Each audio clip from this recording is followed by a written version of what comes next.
creation. A world on the brink. In the Age of Sorrows, dangers abound, and cataclysms loom on the horizon. But it is not without heroes. The exalted, those chosen and empowered by the mightiest of the gods, are all around the world. They have, and can, pull it back from the precipice of oblivion. That is when they aren't too busy fighting each other. Now, Chills as Aura. I need an adult. I'm stuck in Artist Alley. I don't have any money. The person I was with cheated me out of a Pokemon card. Send help. Korak as Lythander. Tap tap do do do do do. Tap tap do do do do. Tap tap. Do do do do do do do do do do do do tap tap pat tap. Alatos as Gavel. If anyone asks you if you want a Mursuit, you run. And Gibberex Are so good. and Gibberex as everyone else. Me, I'm already half furry. Must save the dreaming sea and the rest of creation from the greatest threat the world has ever known, the Devil Machine. All this and more on FateBreakers. It's kind of a blessing in disguise we decided to reschedule. Scheduling stuff shifted behind the scenes because Pillars of Creation released right before this podcast.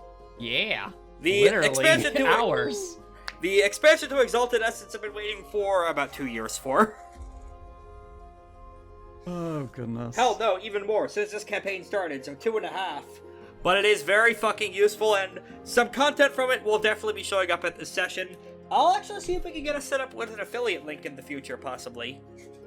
We do have a few viewers, and this is a cool game. Not all systems have their warts, of course, but I still like this a lot. Finally, a version of Exalted I can play with other people. Because, oh god, are some past ones way too complex.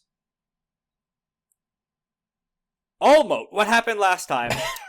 Oh, I'm sorry, Mr. Narrator. You're forgetting something. Oh, okay. Mr. Almost, what happened last time? Well, what happened last time was... Well, to be honest, not much of note happened. A few people died. Well, like all you mortals eventually do. Those plants started walling around, which was really funny to watch. Oh, right. There's a whole garden set up, and it's going to be bearing fruit very soon. Perfect for a climactic boss fight. I'm very excited to see who eats and who gets eaten. I'm hungry for some action! Oh, and Gavel had her spine fixed. Yay! Now that's something I don't personally know about, I'm just reading the notes that you provided me. Thank you for actually reading those. All the other guests seem to ignore them and just go off the cuff. That probably speaks to the quality of the guest you hired for your little bit. You should just ask Korak to do it like past times. Nope, we're good. I have no idea what's going on here, but all I know is that I barely pay attention through all of these sessions to begin with. Well, that's because you work like crazy job hours. I don't blame you on that front. I literally work. I have now got 2 days off a week again. Yay! Oh shit, nice! Yay. Except next week, which I have work on next Friday. Oh, I can have some solidarity. Yeah. Alatos and I have both been dealing with overtime. Yeah. Although I on don't my get end, paid it's overtime because it's part-time job. oh god. Yeah. Patreon.com/Action Economy. Give me money, please. So we can then give it to Patchy. That's a pretty apt summary for once from a fictional character of what indeed did happen last time. The Peaches of Immortality, the corrupted versions that steal youth from people, have begun to bear fruit and show up all over the convention, and someone's been force-feeding, or perhaps some other means of giving them to people, to start massacring Congors left and right, including at least one Infernal, confirmed dead. Not counting the one Infernal Gnosis who had to use his Get Out of Death Free card to avoid actually dying for real. Yes. The only survivor of that so far seems to be God Eater Ball, and even then, it was real fucking rough for him just to survive. He had to burn through a considerable amount of essence on tricks to avoid his organs turning into plant. In doing so, several more powerful demons were encountered in the course of the gang's investigation, and they discerned who the culprit was. It seems like it's all-consuming vitriol. The other ascended caste Infernal in the area, through clever infiltration. Oh, by the way, Lythander, take an exalt milestone from last time if you hadn't already. I have not. I've stopped editing my character for the last 10 sessions. You might want to pick up on that again, because with Pillars out, you'll have a lot new stuff to look into. Yeah, there's some stuff I've been looking into from that for Gavel, which will be a lot of fun. Stay tuned for if we decide to push the fun button, that is Unity of the Closed Fist, everyone. Anyway, you were able to, with pretty immense difficulty, convince Spider to not help with this plan, because he's still obsessed on giving you guys a real challenge. You see, he's felt like you guys haven't had hard enough boss fights. Darn it, Spider. He just wants to give you the best challenge. Iron Man mode is the ideal way to play XCOM, he says. Ignore the tech glitches with the Firaxis games. Anyway, Spider is out of the picture, but there are at least two people you ID'd as behind the ring. Tepet Etep was the one who commissioned and grew these plants in the first place with the help of Srozny's Phoenix Soul, and some kind of role is also involved with Mr. Vitriol. Almote was not letting you guys into the kitchen area until it was time for the big banquet to begin partway through the convention. Do we want to do Gavel's panel now, or we should wait till after? It's your call. Are you asking me specifically, or just everyone? I guess this is addressed to everyone, but I think it might be better to wait until after, because I have a lot planned for the dinner. In that case, I'm fine with letting Gavel get the panel prepped. Yeah, and everyone else is fine with that. Still getting used to a slightly different center of balance, and also those nifty horns. Honestly, they fit into your aesthetic pretty well anyway. Could have been much worse. Indeed. Right. You're not welcome. You're welcome. Lythander, the phrase is, she is welcome. Okay. If that's what you think it is.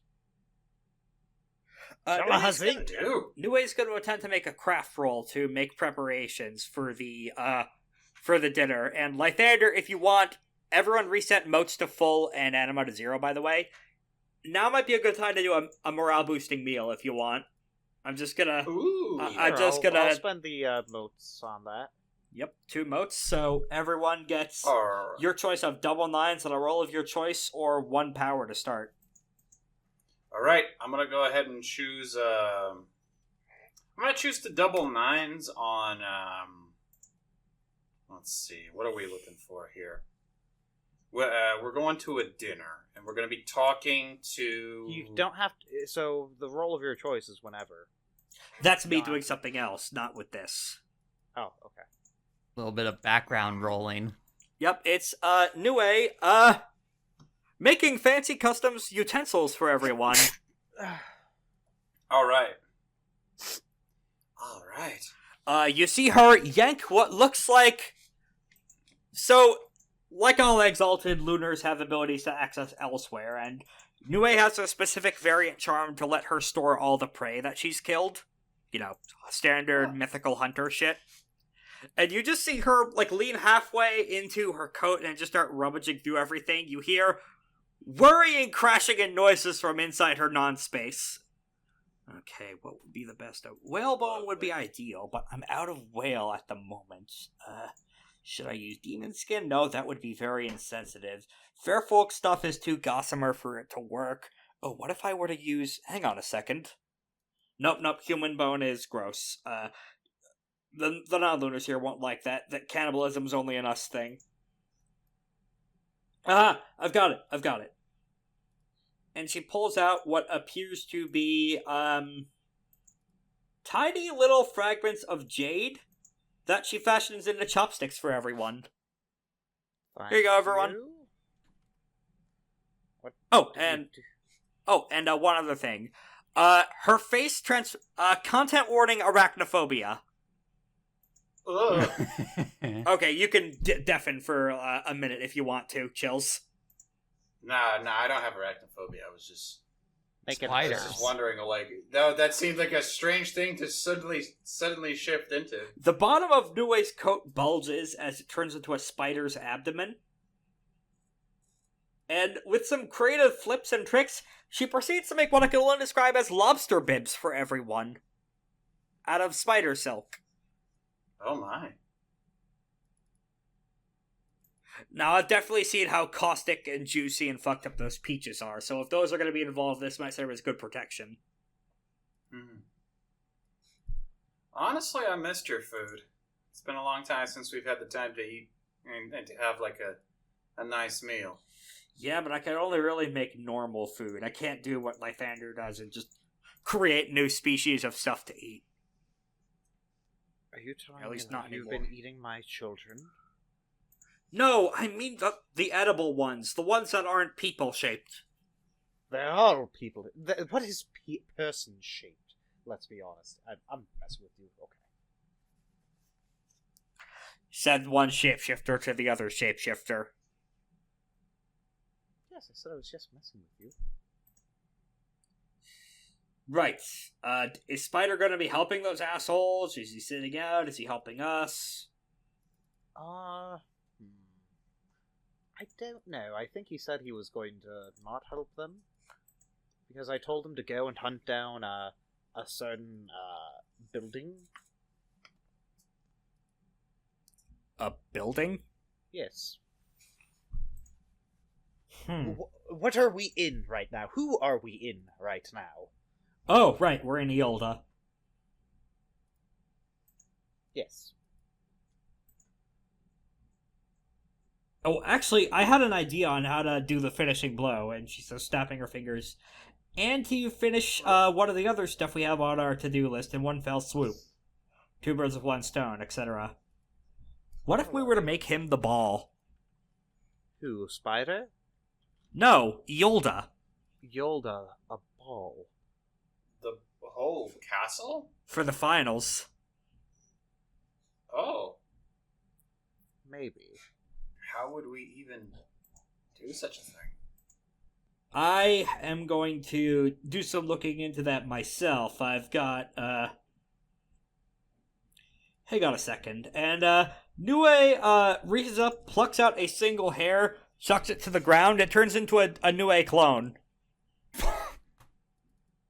Right. The, lunar duplicate, cunning anglerfish decoy, I believe it's called. Alright, I'm gonna have one of my... Hold on my fish till I... Mini Nue!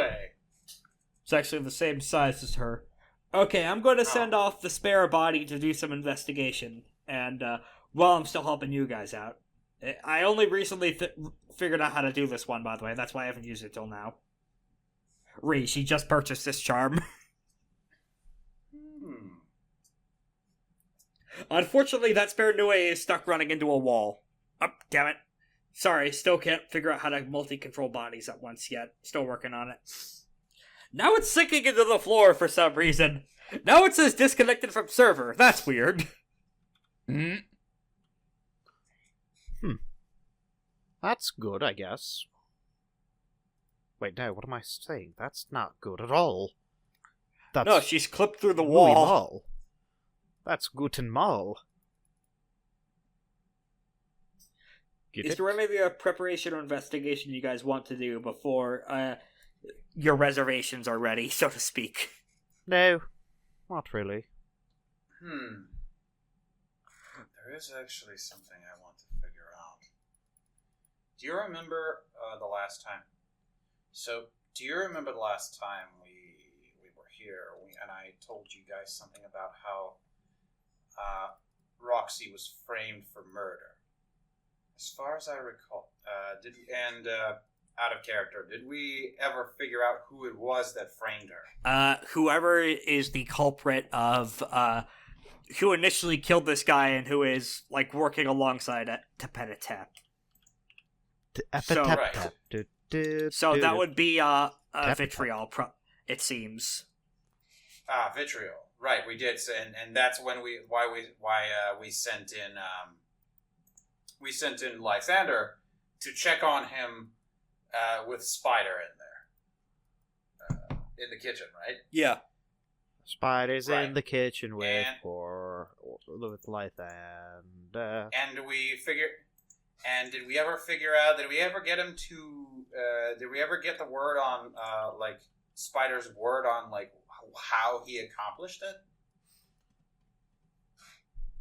or rather, how he managed to get him to like eat one of this person to like eat one of the fake Peaches of Immortality? Spider only interacted with the murder victim post-mortem. Right. He split their Yeah, they took the proceeds of killing him and then taking his souls. Yeah. He split his soul. That's right. I was wondering if I could track back down Vitriol and see if he and I wanted to know if I could figure out where they are growing the corrupted Peaches of Immortality. I want to try and figure out if, to get some leeway into like shutting the operation down sooner than later. Well, from Lythander's perspective, it was kind of hidden from the angle he was at to avoid being seen, but you did see a large variety of plants growth inside of the kitchen. Right. So they likely are still in the kitchen. Yes, and it seems like now is the point when Almost checks a little pocket sundial that grows out of his flesh, shrugs, eats one of his second circle demons, and goes on his way. Who does this? Almost. The Alright. Major third circle demon who was, for some reason doing guard duty outside of the place. He's actually walking into the kitchen himself now. Let's see. Do I have anything for that? I don't have stealth charms. I'm not really good at stealth. I'm not really too keen on sending a Lythander in there again. Maybe I'll be able to chat. Maybe I'll be able to chat with Vitriol once he comes out of the kitchen. Do I have the authority to investigate? I should note at this point, there appears to be, a rarity sight of a visible infallible messenger. Normally, those are invisible to all but the caster and the receiver, but you see what looks like a visible, Legend of Zelda, Ocarina of Time era Zelda fairy, flying out forward from the kitchen, followed by another, and another, and another, until there is one for everyone at the convention, including all of you.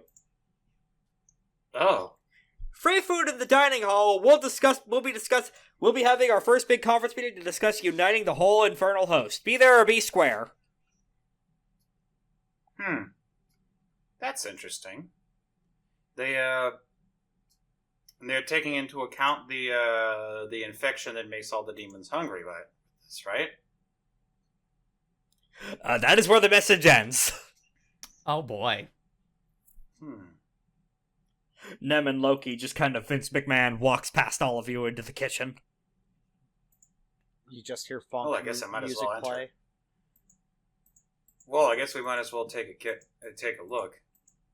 Alright. Planning on going there. I'm gonna make a fucking mistake. You guys draw what's in the kitchen. Okay, hold on. $20. Oh, God. Alright, so... We draw what's in the kitchen. Okay. I guess that's why you sent us to this perfectly white square. Yeah. My favorite. Let's draw the owl. The only... I will give a few notes of, this kitchen is way bigger than it should be. Like, this is a kitchen the size of a fucking football stadium. What in the world should I do for this? So we're gonna do... And you do see, massive trees that stretch all the way up to the very top. I'll just go ahead and repost the Kill 6 billion demons tree. Because that is very much the vibe of what you are looking at here. Yeah, I could just post the comic strip. There we go. Draw this one. This, but at least a dozen of these fucking trees. And make a big industrial oven. I'm glad you're doing the oven thing, because I'm doing something else entirely. You are some further establishing shots. You notice in the distance several shapes seem to be squirming as they are tied up and bound in empty plots of earth where the trees would bloom from. You see a big, stout, heavy-set figure near one of these guys, just chortling to himself, "Oh, no, don't you quit your struggling now. We'll be making use of you real proper, and then you can be on your ways into that cycle of reincarnation." Oh, boy.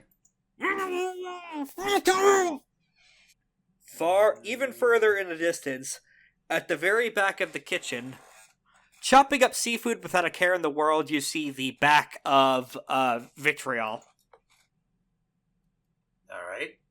Let's see, I guess the counter would be...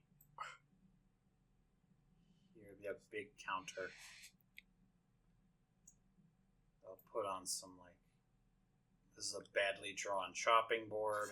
There is also... this one. This man in the corner of the room.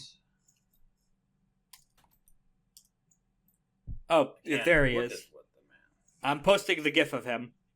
Let me look at him. Oh, him! Let's see. At the very corner, crushed in the lotus position, meditating, is a human-appearing figure with a long white beard dressed in monk's clothes and very bushy, prominent eyebrows, floating in meditation. I've actually mentioned this character once before, and Gavel would immediately recognize this on sight. Saturnical, the Crucible of Brass and Iron, 9th soul of Malpheus. 3rd circle demon. Hell's most skilled martial artist. Oh, yes. Okay, hold on. There you go. Thank you. I think that's how it's spelled anyway. That's not important. He's just vibing. Okay. Although the second you guys enter the room, one of his eyes peeks open. He is doing nothing right now. He is just looking at you, including not alerting the other people in this room of your presence. So that's another person that knows about this operation. The eyebrow raises in a very clear, "Well, what are you gonna do?" expression. Oh, that wasn't out loud, by the way. Right, he still does that, though, as he sees some randos come in. There we go. Okay. I don't know yet. I haven't decided. He looks at your flame piece aura, and he just kind of, his face twitches a little, like he saw something that's slightly unpleasant to look at, or something he's not a big fan of. I keep it holstered for a reason, pal.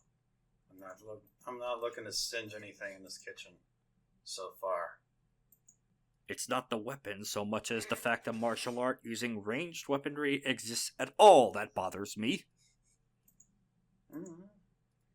These are new times, new days. I guess you can technically consider all forms of martial combat, martial arts in quotation. I make quotations with my fingers. Sartorical is gonna... That's actually not a great roll for Sadie. What? As you feel overwhelming power and essence go through his gaze to you, as he is studying every single atom of your body in close, careful concentration.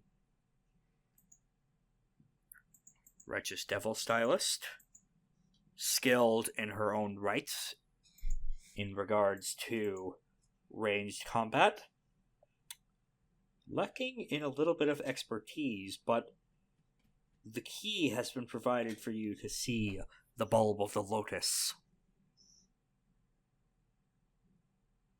One will see if you have time to grasp it, depending on how today goes. I have yet to pick a student from this whole affair. Right.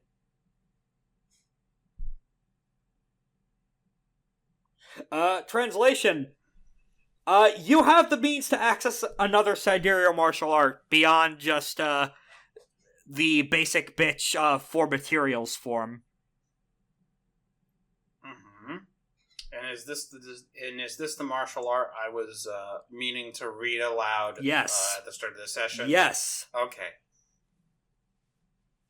And as he is saying this, he conjures some essence into his hand, forming the sign of Mars, the incarnate that governs war, which we would know as the male symbol.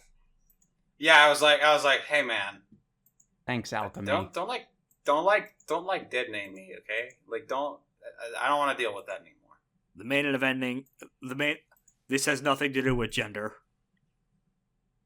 This is merely the symbol of she who governs war.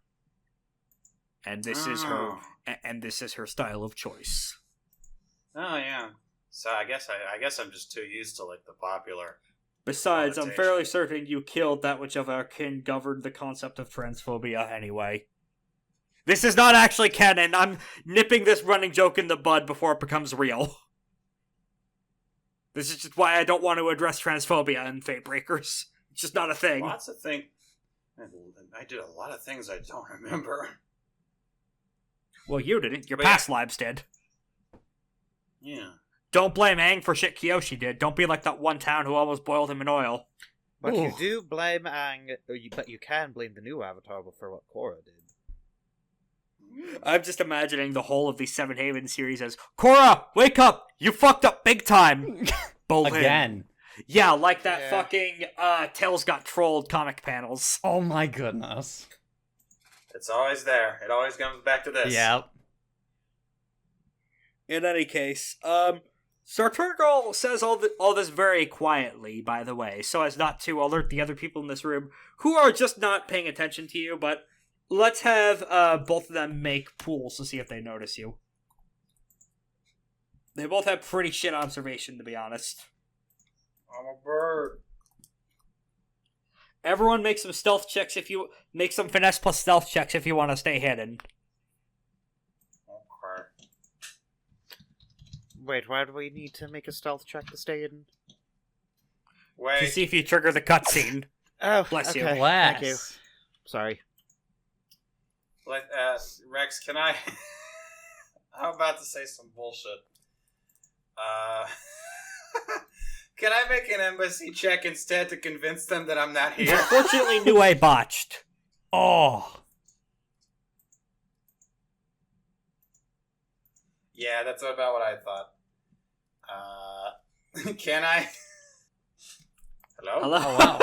Hello? No, I heard you. I'm just struggling on how to process that. Convince the universe that you're not really there. Convince Tepet Etep and his friend that I'm not I here. think I did Okay. that wrong, but 1, 2, 3, 4, 5, 6, 7, 8. You still beat them, so they don't know Lythander is there. I'm cooking though. Okay. I'm making the best vegan food you can ever make. I'm just asking this so just to see if I roll 4 dice or 12. No, sorry. Okay. Well, I But take a stunt just They for know I'm thinking here. about that, because it's still funny. Okay. Future stunt or a stunt now? You could bank it for later if you want. Okay, I'll bank that. Okay, they definitely know Aura's there, but not caught in a compromising position like Nue was. Gavel, you want to make a finesse plus stealth check? Yes, I will do so with the 5 dice I will get from this. Oh, that's as many as Nue had. Hopefully you won't botch like she Oh did. boy, maybe. You are at Technically not a botch. Yeah, you're at least not caught with your pants down. Oh, As goodness. Lythander slips off to a side corner right before Tepet Etep happens to turn around with his watering can and just starts frying up some tofu or something, I don't know. Sir Turnico looks over your shoulder. Use more garlic powder on that one. How dare you think that I should use more garlic powder? How about I garlic my powder up in your... You are certainly welcome to try, but you may have more pressing duels until then. And he returns to his meditation. How about I duel in my... How about I activate my synchro spell? He's gonna make that observation roll on you again. Lythander, the same effect of analyzing every single atom and fragment of your being passes over to you. And unlike with Aura, when he looked at least mildly curious, he just kind of curls his lip in disgust. You don't even have a bone of martial arts in your body, do you?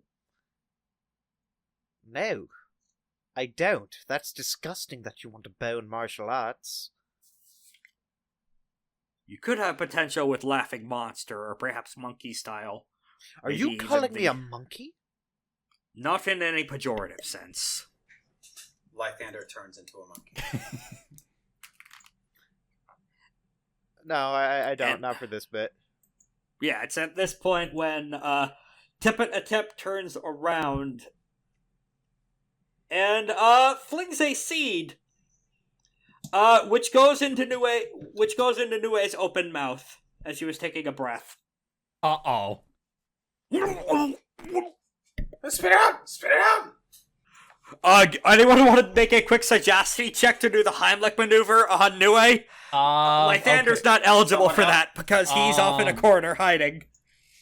Help! I'm a dumbass. I can't do that. I can do that. I have 5 sagacity. What's the attribute? Please do. Force. Please do. Force? Boss. Okay. Please do, boss. Please. Kind and full of grace. 5. 5 successes. It's difficulty 5, so yeah. Oh my goodness! It takes a lot of the traditional traditional like chest compressions and pushing down on her stomach, but Ouch-a-go! it shoots out and breaks a window off in the very far corner of the giant-ass room. Damn! Oh, my eye! And as it shoots out, you see it was already starting to sprout roots. You got it out of there right in the fucking nick of time. Wow. Oh. Alright. What the fuck? That's my line! Why are you coming here into my finest? Oh, wait a minute. Now I gets it. It's yous! It's you, My business rival! Who owns the shop across the street? Soldier boy, tell him. Oh my. Alright. Let's put a pin on that particular bit. Okay. So, this is where you keep them? You're gonna explain, and then I point to the hostages, pretty much. That? 2 of them appear to be normal humans. Appeared, as in they're not using any essence right now. One of them appears to be a duck beast folk. Huh. Donald Duck. Or not Donald Duck. No, it is Donald Duck. I was like, wait, which one? I always get Donald Duck and Daffy Duck confused. They both end in duck. And they both start with D's. This vibe. Oh my goodness sakes, that's But are you terrifying. gonna goose, though? That's the real question. It's a good thing that the end of joy is not active for anyone here. It's very good Oh, that the end of thank joy goodness. isn't here. She just makes me want to yuck it up. All sloppy style. You do see in the far back of the cooking corner, Vitriol kind of lifts his head to hear better, but does not make any other movements. Aura, please make a difficulty 7 fortitude awareness roll with -3 dice. I'll take that stunt now. Mm-hmm. And what is this roll to do? Fortitude awareness at difficulty 7 with a -3 dice penalty. Yeah, but what am I doing with it? Well, what is this to do? Like, what am I trying to do with this roll? To pick up on any more details about the dude far off in the fucking corner who just appears to be doing not much else despite glowing with the exact same cast and power that Gavel has. Because he's the other co-conspirator. He's just not doing anything. He's just standing in the corner chopping vegetables. Alright, I'll roll 15 here. That's with -3? Yo! Oh, shit. -3 to the dice? -3 to the dice, yeah. Oh, well. I was looking forward to having those 11 successes, but I guess not. Well, I fucked it. That is unfortunate. Something seems... You have met Vitriol once before, but you don't know much about him beyond what Gavel was able to glean via the connection with a talkthon. This guy somehow came from one of the two primordials who didn't get sewn into Malpheus' asshole because he sided with the humans, who just fucked off into elsewhere, took people with him inside of his world body. It appears to have come out and did not like that experience of growing up generation upon generation, enough that an infernal exaltation was lured to him. For reference, Gavel would naturally have figured this out by now they pick infernals from those who have felt wronged by the world. Whether or not that's an accurate feeling of snubbing depends, but it was bad enough for him living in the autochthony environment that he won the cosmic lottery and got a Solaroid shard. Oh boy. You are asking, what the fuck, I believe? Quite simple. The law in Malpheus is that only the strong survive, you see. Need we say more?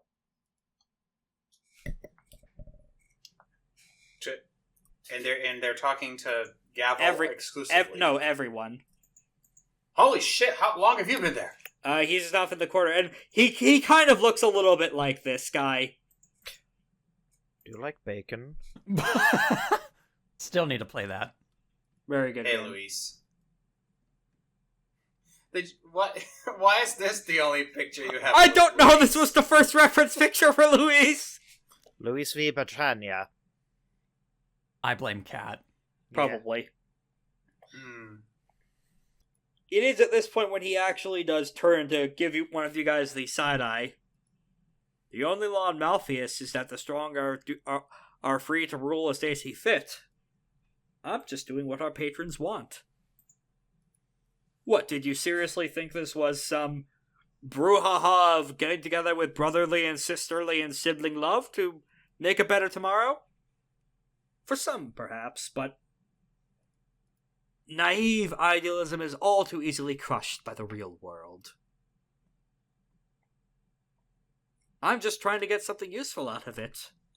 For down the line our plans millennia to come, as despite our extended lifespans, we do die of old age eventually. I remember as much from prior lives. The prior holders of this exaltation, at least. Sounds like you need to be making better use of your time. And yet would you not call creating a renewable source of immortality that could be used on hundreds of different people all across the world a worthwhile use of time? Not when you're literally draining other people of their lives to do it, dude. It doesn't just work on humans, you realize. Right. This could also be fed to the gods themselves. Oh yes, I do remember asking old Kagami if we could add that in. Good to see you got that stuff working. That's gonna be real useful. Yes, quite.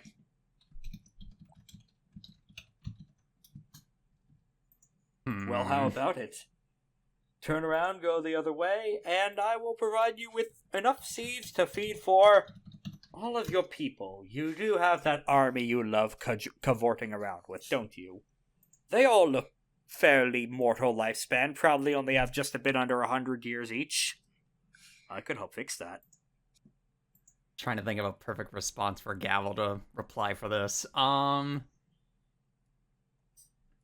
The only way you're giving that to my army is over my dead body. And what are their opinions on the matter, Everyone wants to live forever, after all. Who wants to live forever? Thank you, Queen. That is also copyrighted. Oh no! Audio jungle! I'm eating a cookie, don't mind me. Thank you, your cookie usage is valuable in this time of crisis. Oh, goodness. Everyone thinks they want to live forever until they realize how awful it is. Says a woman who can't be any older than mid-30s. And yet I have studied enough through the history of the ancients to realize this. What about you? I don't think he actually responds to that. In fact, Gavel, go ahead and make a difficulty, make a difficulty 7, fortitude plus awareness roll with 3 dice penalty. Oh boy, okay. And take a stunt for successfully throwing him off balance. Okay, so that at least, let's see, so fortitude plus awareness? Mm-hmm. Okay, so 1, 2, okay, yes, and 3 die penalty, stunt, so that equals to about, yes. These? Or let me double check the math on this. So just a -1 if you're using that stunt Yes. now. Okay, cool. So in that case, this amount. 2 successes. Finesse plus awareness. Or sorry, fortitude plus awareness. Wow, that's a lower pool than I thought. Yeah, my awareness Whoa. isn't the best. Lower rolls today from the player side. Lythander, you can also go ahead and make that fortitude awareness roll with a 3 die penalty. But why would I do that? Why would I be okay? Alright, your option if you want to. What's the harm of not rolling it? Like, let's be real. You said fortitude awareness. Yeah, there is no harm in failed. Yeah. The worst that can happen is you just don't see the thing. 3 dice penalty. Yeah, don't catch what he's hiding. Yep. Okay, I'm going to. That doesn't seem right. Unfortunately, not 1 success. Why would you? This is okay. I'm gonna go ahead and have last time, and it told me. That's sorry. That spending a mote on her awareness excellency. Nope, she also doesn't get it. Goodness sakes. That's Would you like to double nines? That's impressive at this point. Nue is kind of your and my joint character. Would she use her double 9s here? Well, I mean, not to metagame, but none of us caught it so far. Yeah. This is like the one shot. We have. With all double right, nines, she and does get it would make sense for her to discover this now, as she is still hacking and reaching and retching. You see her face shift through a few different animal configurations, a lot of which have differing senses of smell and snouts and mouths, including her spirit tiger shape. And when her head is on that one, she immediately perks up and sniffs. Hey, Vitriol, you like going to the ocean? cake by the ocean. Oh no. Wait, what did you just say? I The do ocean. enjoy going fishing occasionally, sometimes, yes. Huh, weird, because none of the acid oceans down here in Malpheus smell like brine. Oh no. Son of a bitch. It's brine time. All right. Wait, hold on.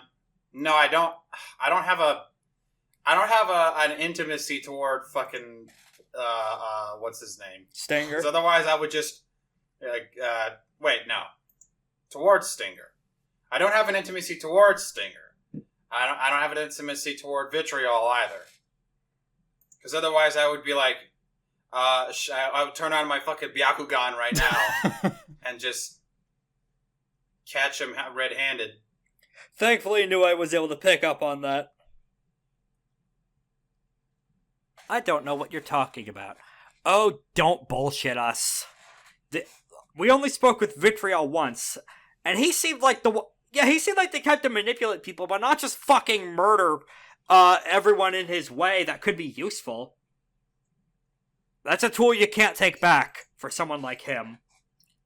And they are... As a negotiator,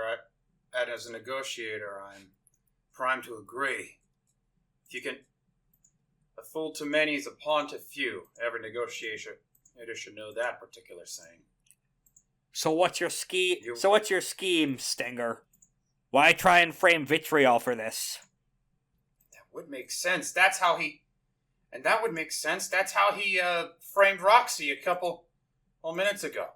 He used... it wasn't fake luterescence after all, it was the real thing. Yes, you've all solved your mystery and pulled the mask off my eyes, he says, shape-shifting back into the art Chill's made for him.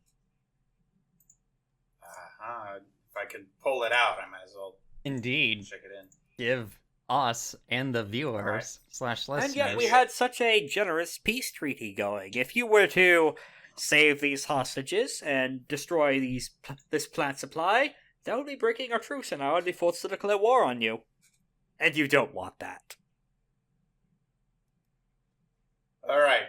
Did I oath seal this? I think you did, yes. Minor or major? Minor.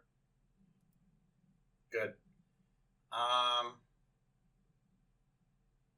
What were the exact terms of the thing? I believe it was don't bother me and I won't bother you. Of just non-interference with each other. Right. I forget if we had a time limit on that or not. I think that time limit has passed, so I don't know if that agreement matters anymore. Yeah. Let me see. Don't bother me and I won't bother you. I'm trying to catch him on a loophole here.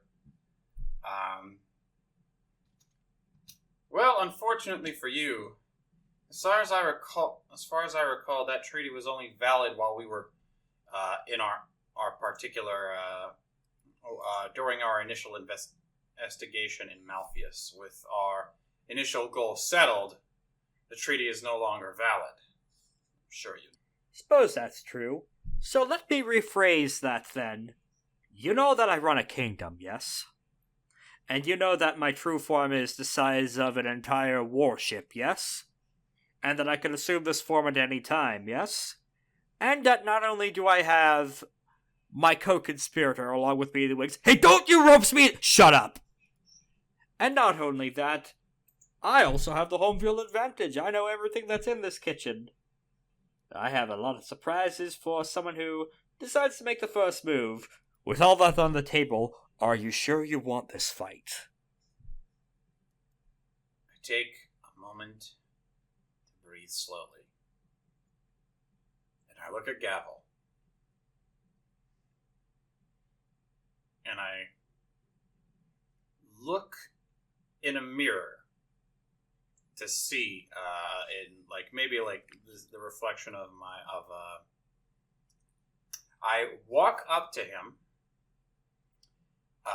and I walk past him to see, to pick up a piece of silverware. I wipe it down, and I look into the reflection to see Lythander in a place where neither of them can see him. Mm-hmm.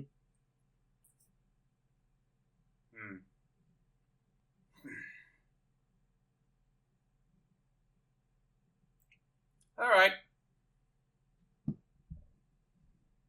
For some reason, Lythander's making this... he's standing exactly like this. So, boss. Yes. What are we thinking? No. He's not asking her, he's asking yous. Ain't you the soul around here? Ain't you the type to lead all of creation in glorious crusades? Ain't you the one that's supposed to be in charge? Nah, I gave that up a long time ago. Why? Sometimes you gotta realize. Sometimes you gotta realize when to defer to your betters. And right now, I'm asking my friend her opinion. What do you think, boss? Oh, decisions. You know, it's been a long time since I've had calamari. You know, I heard it's chewy. It's not particular. It's like, you would think it'd be like, you know, a little bit more sinewy, but it's actually a lot more rubbery than you would, I'm afraid any calamari available today would come with a heapy humpy of poison. I did not choose 100 Venom Stinger as my name without the implications. Well, let's just say I picked it for a reason. I hear you can, I hear you can, burn off a lot of poison with, if you turn the heat up high enough. Though I guess we'd be burning the calamari. Along with it. That'd be okay. That's why you just need to get it. That's why you need to burn it just right. And how hot can those flames go, if you don't mind me asking, So are we gonna fight, or... Hold on, we're still doing the lead-up. We gotta give it a preamble, man. Etep just looks annoyed. We're at the part of this drunken bar brawl where everyone's just looking each other over, maybe a little bit of light shoving. But no... Still deciding if one of us is gonna make out with the other or not, if we're gonna actually do this or not. I mean, what? Who said that? Screw it, let's do it, let's fight. I've had enough complex thinking for one field trip. I want to take out some pent-up frustration. So be it. Let this mark the beginning of the war between the tribe of Ash and the Empire of the New... and the Empire of the Far Shores. So can I go, or... No, you're helping me fight! Everyone roll join battle. Here we go. Also, what is our health situation looking like? Everyone's health's at full. Excellent. Unless you guys had any aggravated damage to work off. I forget if I healed that aggravated damage. So, if none of you... I'm just gonna reveal... If none of you guys had succeeded on the ID check, I would have been using renamed lunar charms until someone figured out who this guy really was. Oh, goodness. Alright. Alright, join battle time. So this is the first time we actually decided to just fight this guy. Indeed. Wait, Outside of the is soccer Lythander match, still being seen at all? Yeah, I or- imagine we've had other opportunities to. No, Lythander still has Alrighty, concealment. So can I stealth join battle? That's why we decided to roll join battle, because I knew we had the element of surprise. Also, I'm gonna go ahead and roll. I'm gonna go ahead and spend a mote to use Blossom of Inevitable Demise when rolling joint battle, and I'll add automatic successes equal to my finesse, which is 4. All right. And that's 5 successes plus 4, 9. Dang. Only 6 successes from Tepet Etep. And 100 Venom Stinger will be using an Excellency on the join battle. Nope, still can't beat Aura. Wow. Alright, that's player characters go first. In terms of acting enemies, Stinger, Tepet Etep, and question marks are on the enemy side. Sarturnicol will not be participating in this combat at all. And the Ashen ones are still too disoriented to contribute, unfortunately, as a result of narrowly avoiding the entire slaughter of your people via chicanery. So Tepet and him and Tepet, Stinger, and question marks. You said. Yep. Stinger is at long range from you. Etep is at medium. All right. I remember I did walk past him. Like I tried to like put myself between, myself and Gavel in like a pincer formation between me and him before the fight started. That's correct. So I'll probably just go for Tepet as soon as I can. All right. Let's see now. I guess I'll start with. Let's just start by reflexively moving towards Tepet Etep, and then I'm going to perform a flurry of 2 actions, and I'll commit 2 motes. One for Righteous Devil form, and another for, where is it? Phantom Arrow. There it is. Of course, as you know, Phantom Arrow reduces all ranged combat penalties by 1, including flurry penalties to a minimum of 0. And I can't be forced to be out of ammo, and I add 1 overwhelming and will never to my ammunition, which means that my overwhelming goes from 4 to 5. Additionally, Righteous Devil form, opponents with power lower than my force that begin their turn in close range of me cannot move away from me reflexively and cannot gain the benefits of cover or concealment. In addition, I can wield weapons, but that one doesn't matter, and I get extra attack dice when aiming at other ranges. All right. So how many successes is that? None, I don't make an attack. Oh, okay. I'm just taking on 2 forms. Okay, Etep will be taking the next turn then. You know, I usually likes to fight from the shadows just to be safe, but hey, I did learn a trick from here thanks to a Linsa fella. She's tied up in the back. Once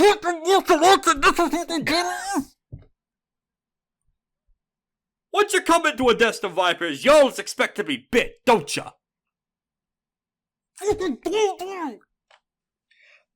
He is going to spend 2 motes for many attacks technique. Uh-oh. The first just for a basic bitch withering attack. He gets his overwhelm of 4 for power, but he gets a second attack thanks to many attacks technique.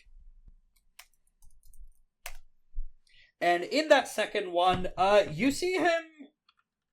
All of a sudden, he starts moving much faster, like supernaturally fast, as he is like doing sick platforming and cartwheels that he should not be able to do with his build and level of fitness, and yet he is. A crazy amount of acrobatics and spinning in air. Anyone want to make a free, a reflexive close combat plus finesse to identify what this is? Aww. I don't have much close combat, so I wouldn't. I have a bunch of close combats. All right, what was the attribute? Or you have no idea what the fuck this guy's doing, but it's giving you a bad feeling. Close combat plus finesse. Okay. By the way, would I get a stunt from being hit with something that I think is exactly what this by Mion hitting me with what I think this is? Nope, this is something completely different. Oh, this is new. Okay. Oh, I guess Gavel's got Devil it. Prince Sword style. Devil Prince Sword style. Wow. Used what a name. primarily by the infamous Lytha Demon Blood Pirates. Huh. It is effectively the Peter Pan swashbuckling fighting style. I see. It's a very cruel fighting style that involves around belittling, insulting, and making your opponents feel weak via death-defying stunts. You have a very bad feeling because of Aura's self-loathing in regards to her past lives. She's not a good combatant to be facing this guy. And in terms of, he is using the Form Charm for his second Withering attack here. committing another mote for the scene. Add 2 dice on attacks against enemies with intimacies based on humiliation, shame, or self-hatred. Oh, goodness. Unfortunately, I'm not a leader qualifies for 1. Oh, boy. Additionally, you suffer a 1 dice penalty on all attacks against him, increased to 2 dice if that intimacy is major. Oh. It's major. You have -2 dice on all attacks to hit on all dice against Tepet Etep. All right, on attack declaration, I'm going to. I imagine Gavel will yell something at me. Yeah, like get the fuck out of there or something. And I'll reflexively commit a mote to cast Gloria Solar Arsenal to summon up my solar armor. He is a creature of darkness, for what it's worth. And then and that means I get an additional defense against him, I'm pretty sure. Let's see. I get 2 additional soak, actually, not defense. With his accuracy, that is 9 power. Ooh. Oh, sorry, 9 successes. I also get a reflexive build power action, which I use to gain an additional 4. That's 2, actually. 2. Oh, wait, -2 on all dice rolls against him, though. That's not against him. That's a reflexive build power action on my own. Okay, I'll allow it. Let's see. Where is it? Nice. I have just enough. Oh. Perfect. That gives me the 2 power I get is literally exactly enough for what I'm planning to do next turn. I should note, standing as Tepet Etep is in this form, Aura, you feel really uncomfortable. Like, something about that stance he is using and the look he's giving you makes it feel like he knows way too much about you. And this is probably the power of the supernatural martial art he's using, but this might be a bad matchup for you. I may have picked this martial art the second I saw it put down. I was like, okay, yeah, this is going to be a fun challenge for the player characters. This guy. Alright, who on the player side is... I'm assuming, does 9 successes get past your defense? My defense is 5, so yes. Alright, then he just gets his 4 power. So he has 8 power now. Oh, boy. Okay. And 7 motes right now. Right. All right. He also, has 3 anima. Mm-hmm. So do I. Okay. So, one question that may possibly lead into 2 follow-up questions. Actually, no, I have 4. That's my mistake. So All right. how big is this kitchen exactly? Like, dimensions? Way bigger than it needs to be. It's the size of a football field. Oh, okay, including vertically? Yeah. Oh boy, okay, well there goes that plan. There has to be somewhere for the trees to grow up to, naturally. Covered in human true. gore. Oh, Hey, speaking of which, this is the day when you're supposed to die, apparently. Oh boy, isn't that lovely? Because what That's not good. I was going to do Unbreakable Laws of Hell, to be like, hey, 100 Venom Stinger, no being bigger than the room itself. Unfortunately, the room itself it'd be a Quite little large. cramped. It'd be a little cramped, but enough for him to exist and attack. In that case, I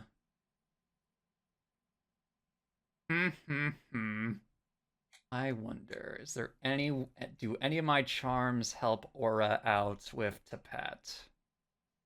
You could pass to Lythander or Nue if you want. Yeah, while I look over my charms and evaluate, If it's I'll to pass over Lythander, to I'm either just going Lythander to or Nue. sit in the back, building power as I am making the best, the best vegan food money can make, or magic can make. Sounds like a performance-based build power action or a build will. It could be both because of Swift But I would Hands take casting. the die penalty on actions. there, but I'll do both. Oh, yeah, no, I don't have to take the die penalty. here. Nope, Swift Hands So casting I'm gonna means there's do no both die there. penalty.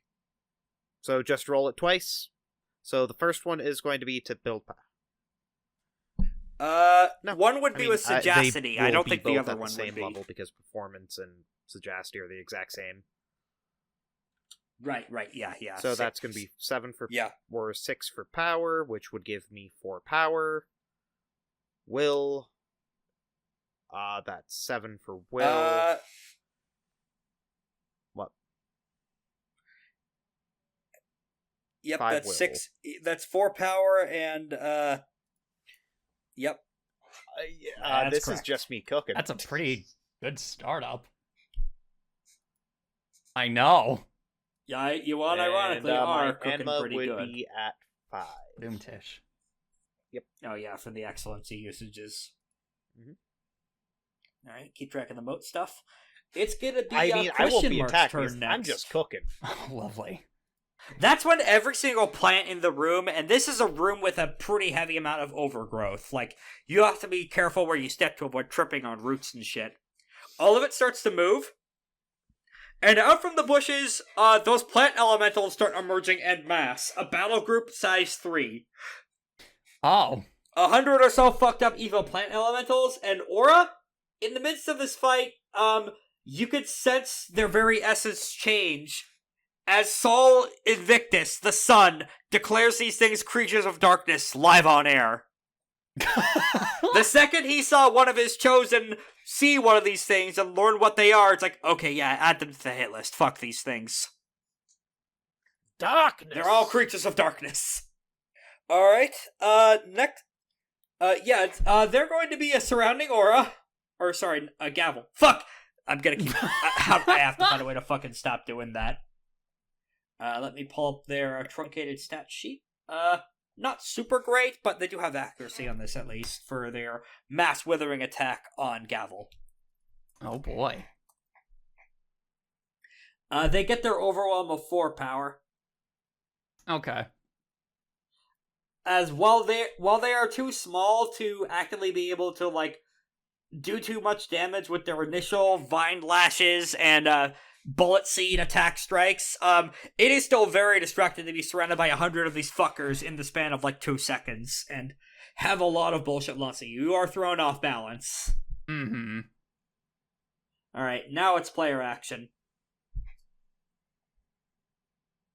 Alright, let's see. Yeah, I'm just gonna, let's see. I'm just gonna have to do that, aren't I? Yeah, I think I will.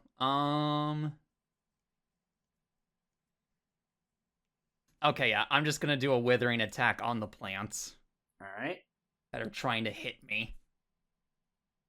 So,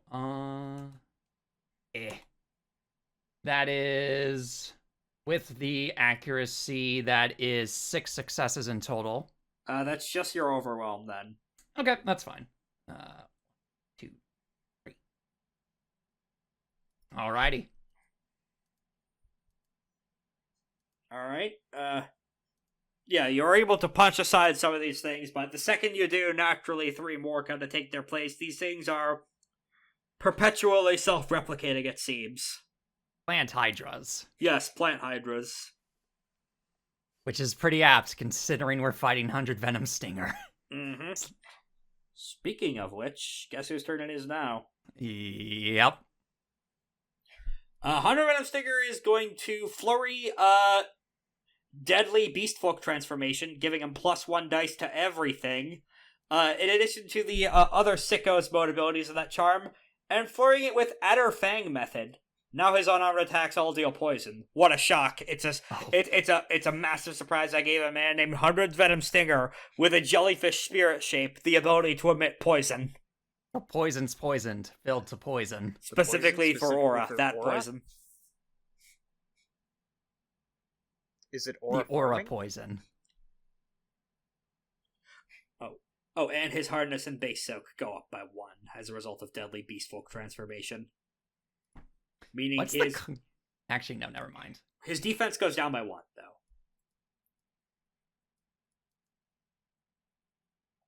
Alright, that means he now has hardness 9. I should note, by the way, as we are going into the next round of combat, the vines are enclosing closer and closer onto these 3 hostages. If you do not act soon, they're gonna the plants are going to reach inside of them and they'll fucking die. Side quest unlocked. Save old Larry and Curly. Oh boy. Okay. I was already on it. Alright, and because of, how this stuff works, he gets to do a free withering attack, even with the flurry penalty applied. Yeah, so the flurry penalty is gonna be applied as, Stinger is gonna do a quick cheeky withering attack on, Gavel, who's already harried, as a tentacle shoots out from across his form and just kind of smacks at her. Wowie zowie! Owie! Actually, well, it's a good thing that you have pretty good defense. But does that expose you to the poison, or does that only work on decisive attacks? Let me confirm as I'm scrolling down. I was about to say, if 100 Venom got a bit more few successes, I was going to try and do something, but that will work just as well. Let me double check exactly what the rules say about poison, because I think it's pretty specific about that. And that is absolutely what's being applied. In any case, he just gets his overwhelm of 4. Okay. All right. Damage and health. Before we continue, I need to check if Gavel is exposed to the poison. I probably should have looked at this. The Gavel poison. Yes. Poison is resisted reflexively. Okay, yeah, you are going to need to roll to resist the poison. Oh, lovely. What do I roll for that? I believe it's Fortitude Physique. Fortitude Physique. Oh boy, here we go. By the way, did Lythander reveal his presence? No, he stayed hidden while doing his cooking. Oh. Please, kind and full of grace. Kind and Difficulty full of grace. 3. Kind and full of grace. Let's see. Do I have no. anything that could help? Let's see. Get those double 9s. Do I have double 9s? You have 1 charge of that from Lythander. Roll of your choice. Oh goodness. How much damage would this poison do? 2 damage per round for 5 rounds, but you have Forget a chance to resist that. every round. Forget that. Yeah, I'm doing it. Alright, it's a good thing you did, because the second, the tentacle brushes against your exposed skin on the back of your neck, you can tell, okay, everything there is going numb. Absolutely fuck this. High concentrate essence to eject this from my body. Yep. Any attack he does that lands, including withering stuff, is... Hello? I think that's how the poison works. That would make poison fucking broken if so, actually. So, on second thought, let's say that it's only on decisive attacks where he can do that. Okay. So, you keep that charge of that, then. Because that just makes poison fucking broken as a mechanic. If it's literally on every withering attack, it works. That's insanity. Yeah, this is gonna be a tricky fight, so let's keep a little bit, guys, in your balls court. Nue is up now. You want me to... and she glances over at Aura, using, like, unspoken soul-related bonding connection of, you want me to back you guys up, or should I go for the hostages? Jump on the Hydra's back! Tritic, if anything bad happens to Gavel with that poison, I'm counting on you to help her out. I'll figure something out with the hostages, but Lythander should be able to back me up if anything happens. For the time, you guys are gonna need. I'm gonna need you to match his size when he decides to go giant. Can do. And she is going to, in that case, I'll go ahead and get ready with my own ungiant skills beforehand, as she is going to do a flurry withering attack activation of deadly beast transformation of her own with activating White Reaper form against the against the little guys. So she doubles 9s on decisive damage rolls, and the battle group's defense is lowered by 2.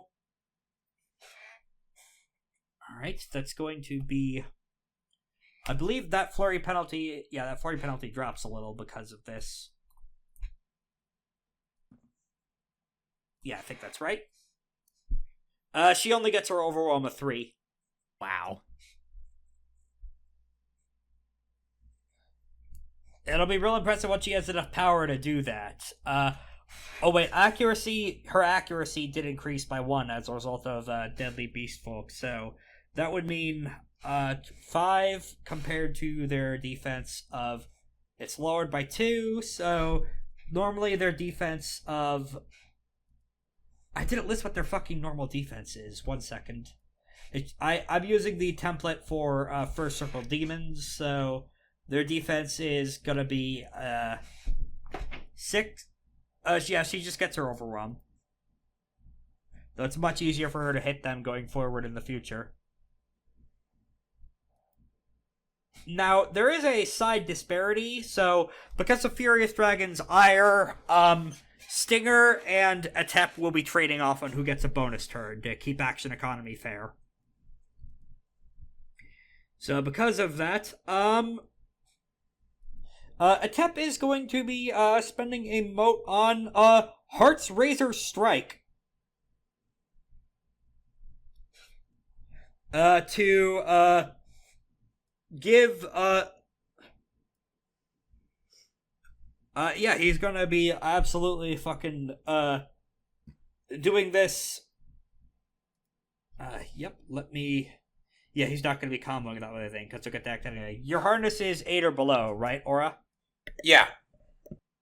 Alright, he's gonna be wagering 7 of that power, then. Oh, wait, no, it's just... Okay, yeah, he gets 2 extra dice against you anyway, so... What's your defense? 5. So that is 5... Hit with 1 overflow. Well, he has 2 accuracy, so... Oh, so 3 overflow. Oh, wait, the battle group's quality gives him 3 accuracy, yeah. So 4 overflow. Yes, 4 overflow. Extra successes can be spent to instill or strengthen the enemy's principles based on humiliation, shame, or self-hatred, or to weaken his intimacies based on confidence or self-assurance. You could take a hard bargain or ignore this influence, but you will lose 3 power. I don't think I'm going to do that. Alright, let me pull up in your character sheet so I can see what intimacies he can start getting to work on as he starts styling on you. You do have the Relentless Lunar Fury button available to you, though, but that would still lose you power. True. Alright. I do want to keep my power. Right. I think that, he's going to decrease your faith towards Gavel tie to a minor. Oh. Oh, jeez.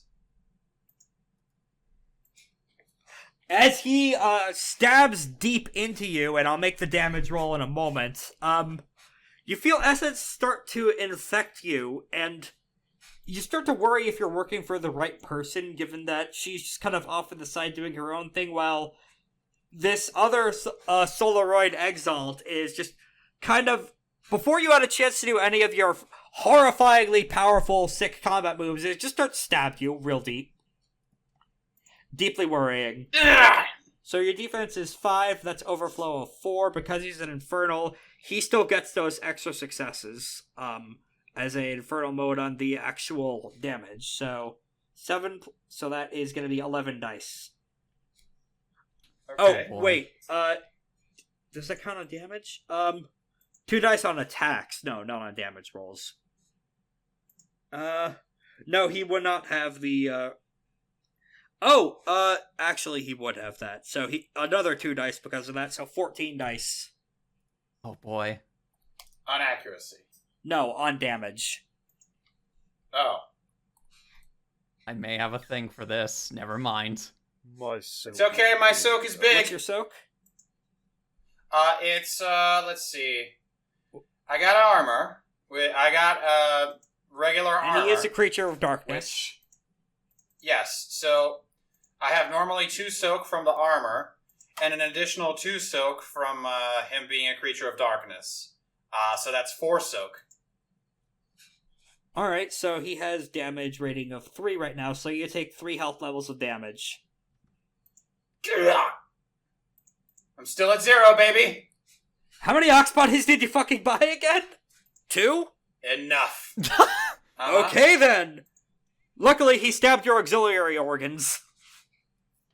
He only got your 3rd backup spleen. Didn't need that one And anyway. my emotion. And your emotion, and my emotions. yes. The emotional damage. That's the one that hurts the most. Mm-hmm. As your utter certainty in your friends begins to falter, as you realize, for all of his goofy fucking mannerisms and being a buffoon, Etep maybe has a point in you've never just been cut down this effectively, this quick into a fight before. Like, even before the Breath of War kicked in to start on your moat regenerations, things are going off for you in a direction that have not before otherwise. Shit's looking troubling. And you're starting to doubt Gavel a little. Not completely, but enough that it drops an intimacy level. Just a wee bit. Mm-hmm. This is bad. You think it's bad now? Wait until I find the real organs! Use us for this! Oh, yeah? Well, how do you like this, punk? It's top of the new round. Antagonist. No, it's, I imagine it would be, I thought it was top of the new round already. No, he got a second turn because of the player to PC disparity of Nue. Oh. 4 good guys, 3 bad guys. Alright. Alright, next up is going to be, the antagonists are going to be starting up, so it's the plant's turn. Oh boy. Gavel, what is your defense? Defense is 5. Okay, so they're just going to have to do another withering attack against you before they could do their cool, unique thing. Indeed. Alright, so they get their overwhelm of 4, so they're at 8 power now. Alright. As they continue to just smack you around, and you're now windmilling your arms to regain your balance before you could use any of your real impressive war shit of, these guys actually got the jump on you in a way. Even if you got in there through a surprise, this shit is, not going the way these kinds of fights usually go. This might be a problem. It's, player action now, though. You know, you're a real good talker. Then again, you're the one who put yourself right where I wanted you. And you didn't even bat an eye. You dumb prick. And then I am going to reflexively aim an attack. First, I'm going to perform a flurry action. First, I'm going to perform, I'm going to spend 1 mote and 2 power to perform, where is it? Where is it? It's not, where the heck did it go on my sheet? It's not Burning oh, it is Burning Judgment Halo. I thought it was something else. There it is. Burning Judgment Halo. Create a bonfire centered around me, extend out to short range. He had to get into close range to attack me, so he's in close range to me. Yep. Additionally, because he now has 1 power instead of 7, that means that he can't move away from me reflexively, meaning that he has to stay in the Burning Judgment Halo for an additional turn. He's going to stay on it for 3 rounds, and it is a difficulty 5 environmental hazard that ticks once every round. All right. I don't have to roll against you to hurt you. And speaking of rolls, I'm going to perform I'm going to reflexively aim a fire wand attack at the hostages is ropes. Which one are you going? At their bindings. You have 3 hostages. No, one is the duck man. One is that woman dressed as a pirate because she is a pirate, and the rest, the vines have grown over their face, so you can't tell who it is. Who looks strongest? At a glance. Hard to say. They're all wrapped up pretty fucking tight. So freeing them would save their lives. They may be still heavily injured via crushing and compression, so they would need a recovery scene before being able to contribute. All right, I'll go for the pirate first. Withering attack. Gonna be getting 3 additional dice thanks to the aim, and then 2 additional dice thanks to Righteous Devil form, which more than cancel out the 2 penalty that I would be getting from the penalty of 2 that I would be getting from from his demon from sword flurry. shit. No, the flurry. Oh right, because you're not hitting him. I'm not hitting him. Yeah. And additionally, and you know, I get 3 additional dice on this. I get to use my excellency. I don't think I get to use my. I don't know if I get any power from if I get to build any power from this. Now I should note, in order to free these guys, you need to make a successful gambit, which requires power. Right.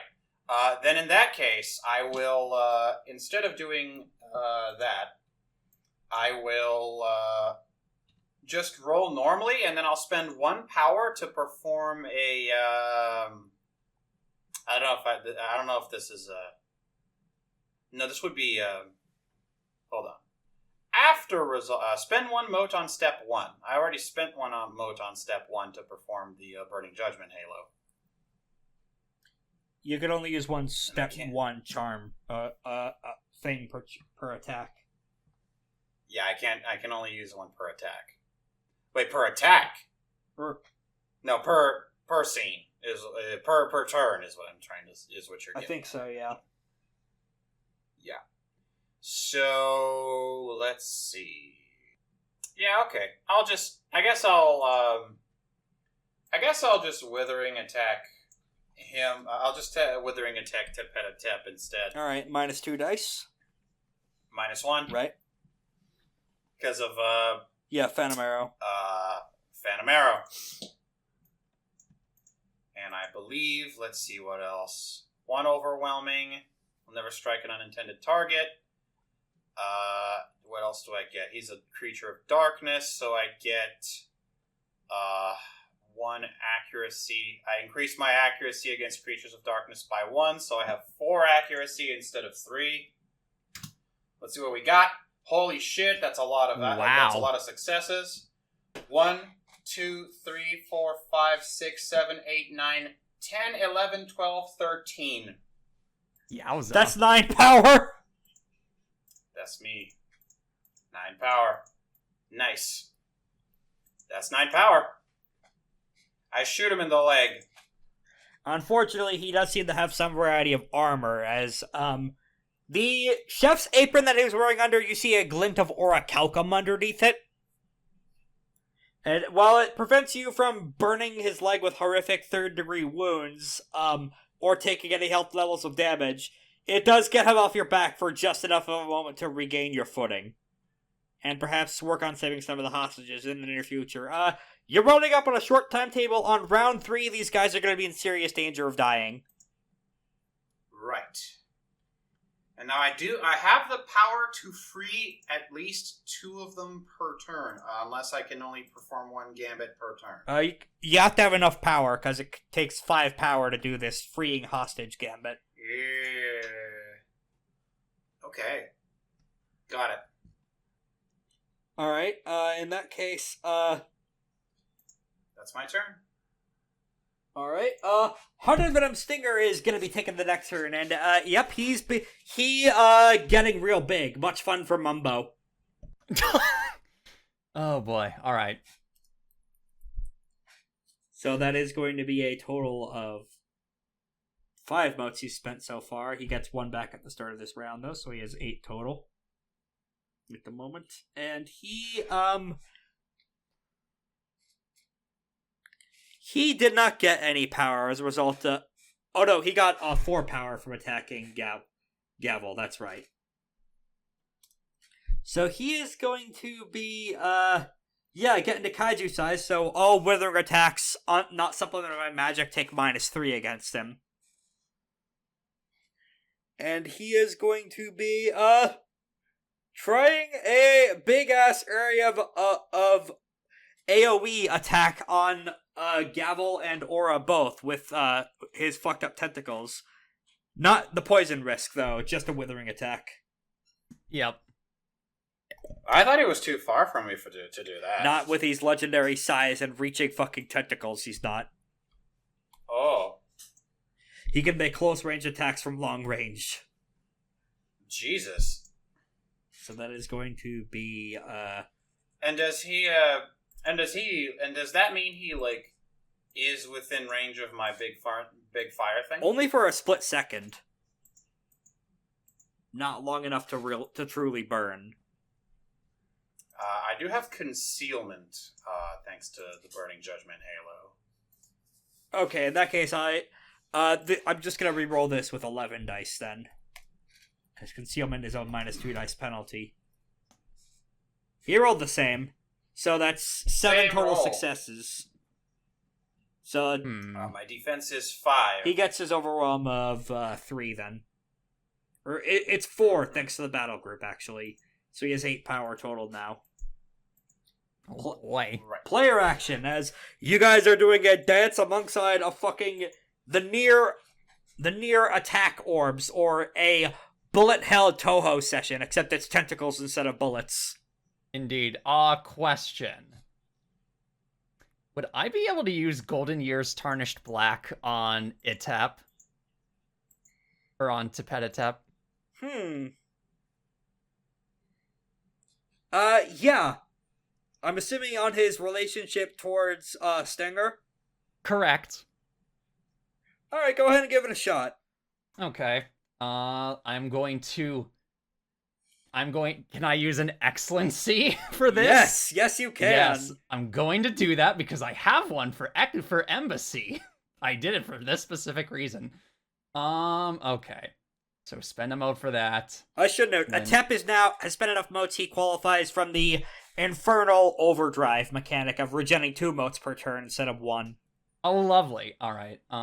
So what was the thing? It was finesse and embassy. Okay, and my embassy is that, so... Please. Oh, come on! 1. Success. If your anima's active, that might add your essence up to successes. I am at anima 2 right now. That means it's active. Or actually, it would be 3. Actually, hold on. Is it? No, it would be on a success. Okay, so yeah, 2. So it's at active, you said? Yep. So you would be getting those 4 bonus successes, I think. Let me see. Yes, add her essence and successes on social influence provoking characters to acts of rebellion. So yes, that'd be 5 in total.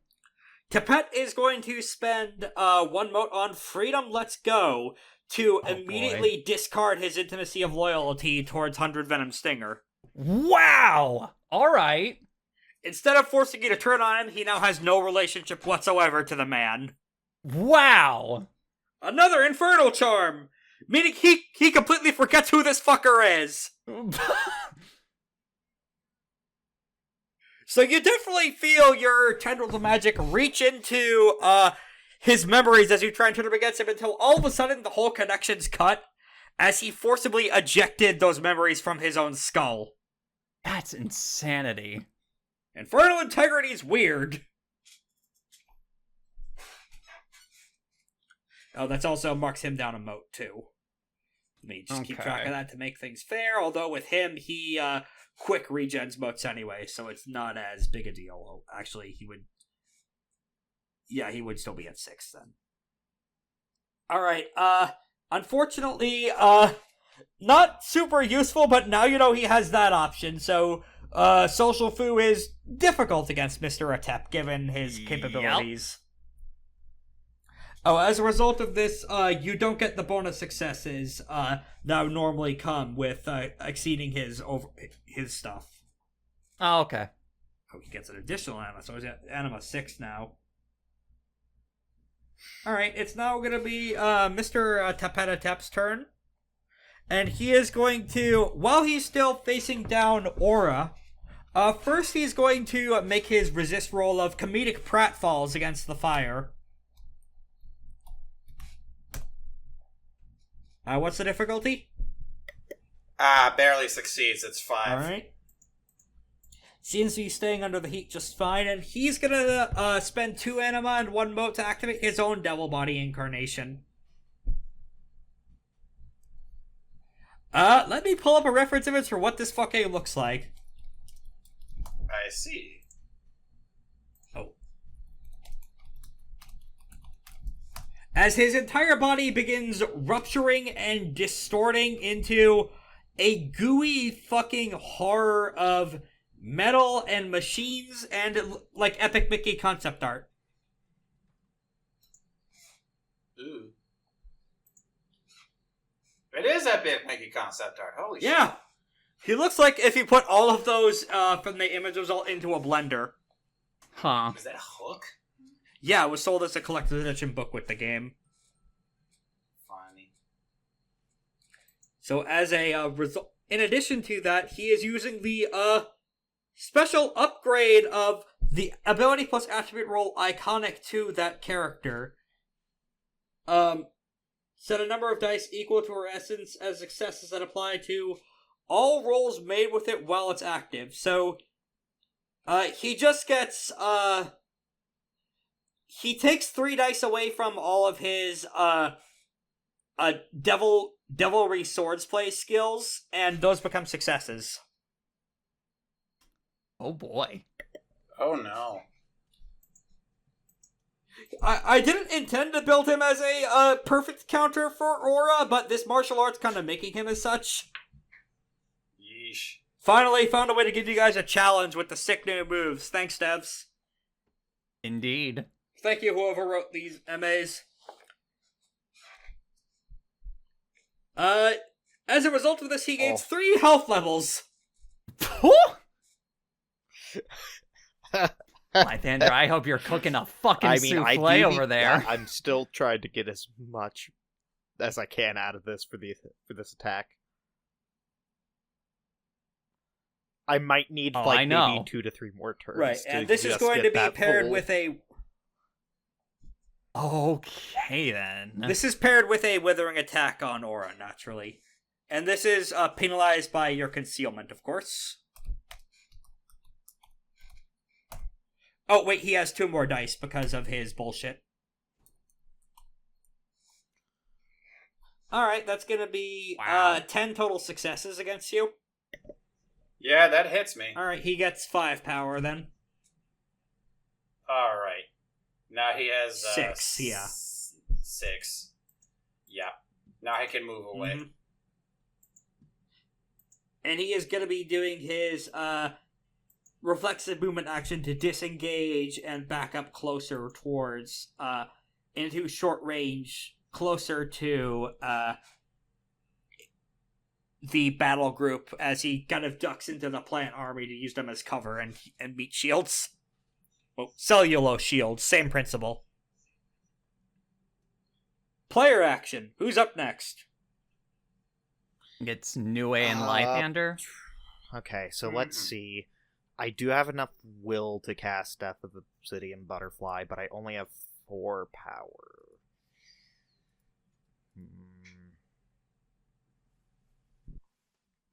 Can I donate some of my power to Lythander? The exchange power action does take an action. So let me just think, what would be the best scenario here? So the hostages are still around, right? Yes.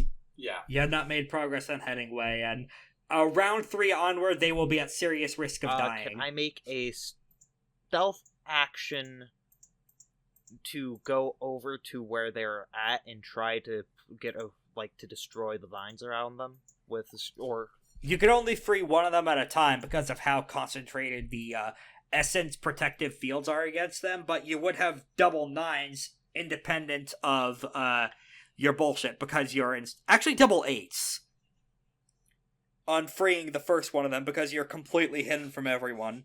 Okay, so then let's... It would still take 5 power, though. Okay, so it takes power Yeah, they don't...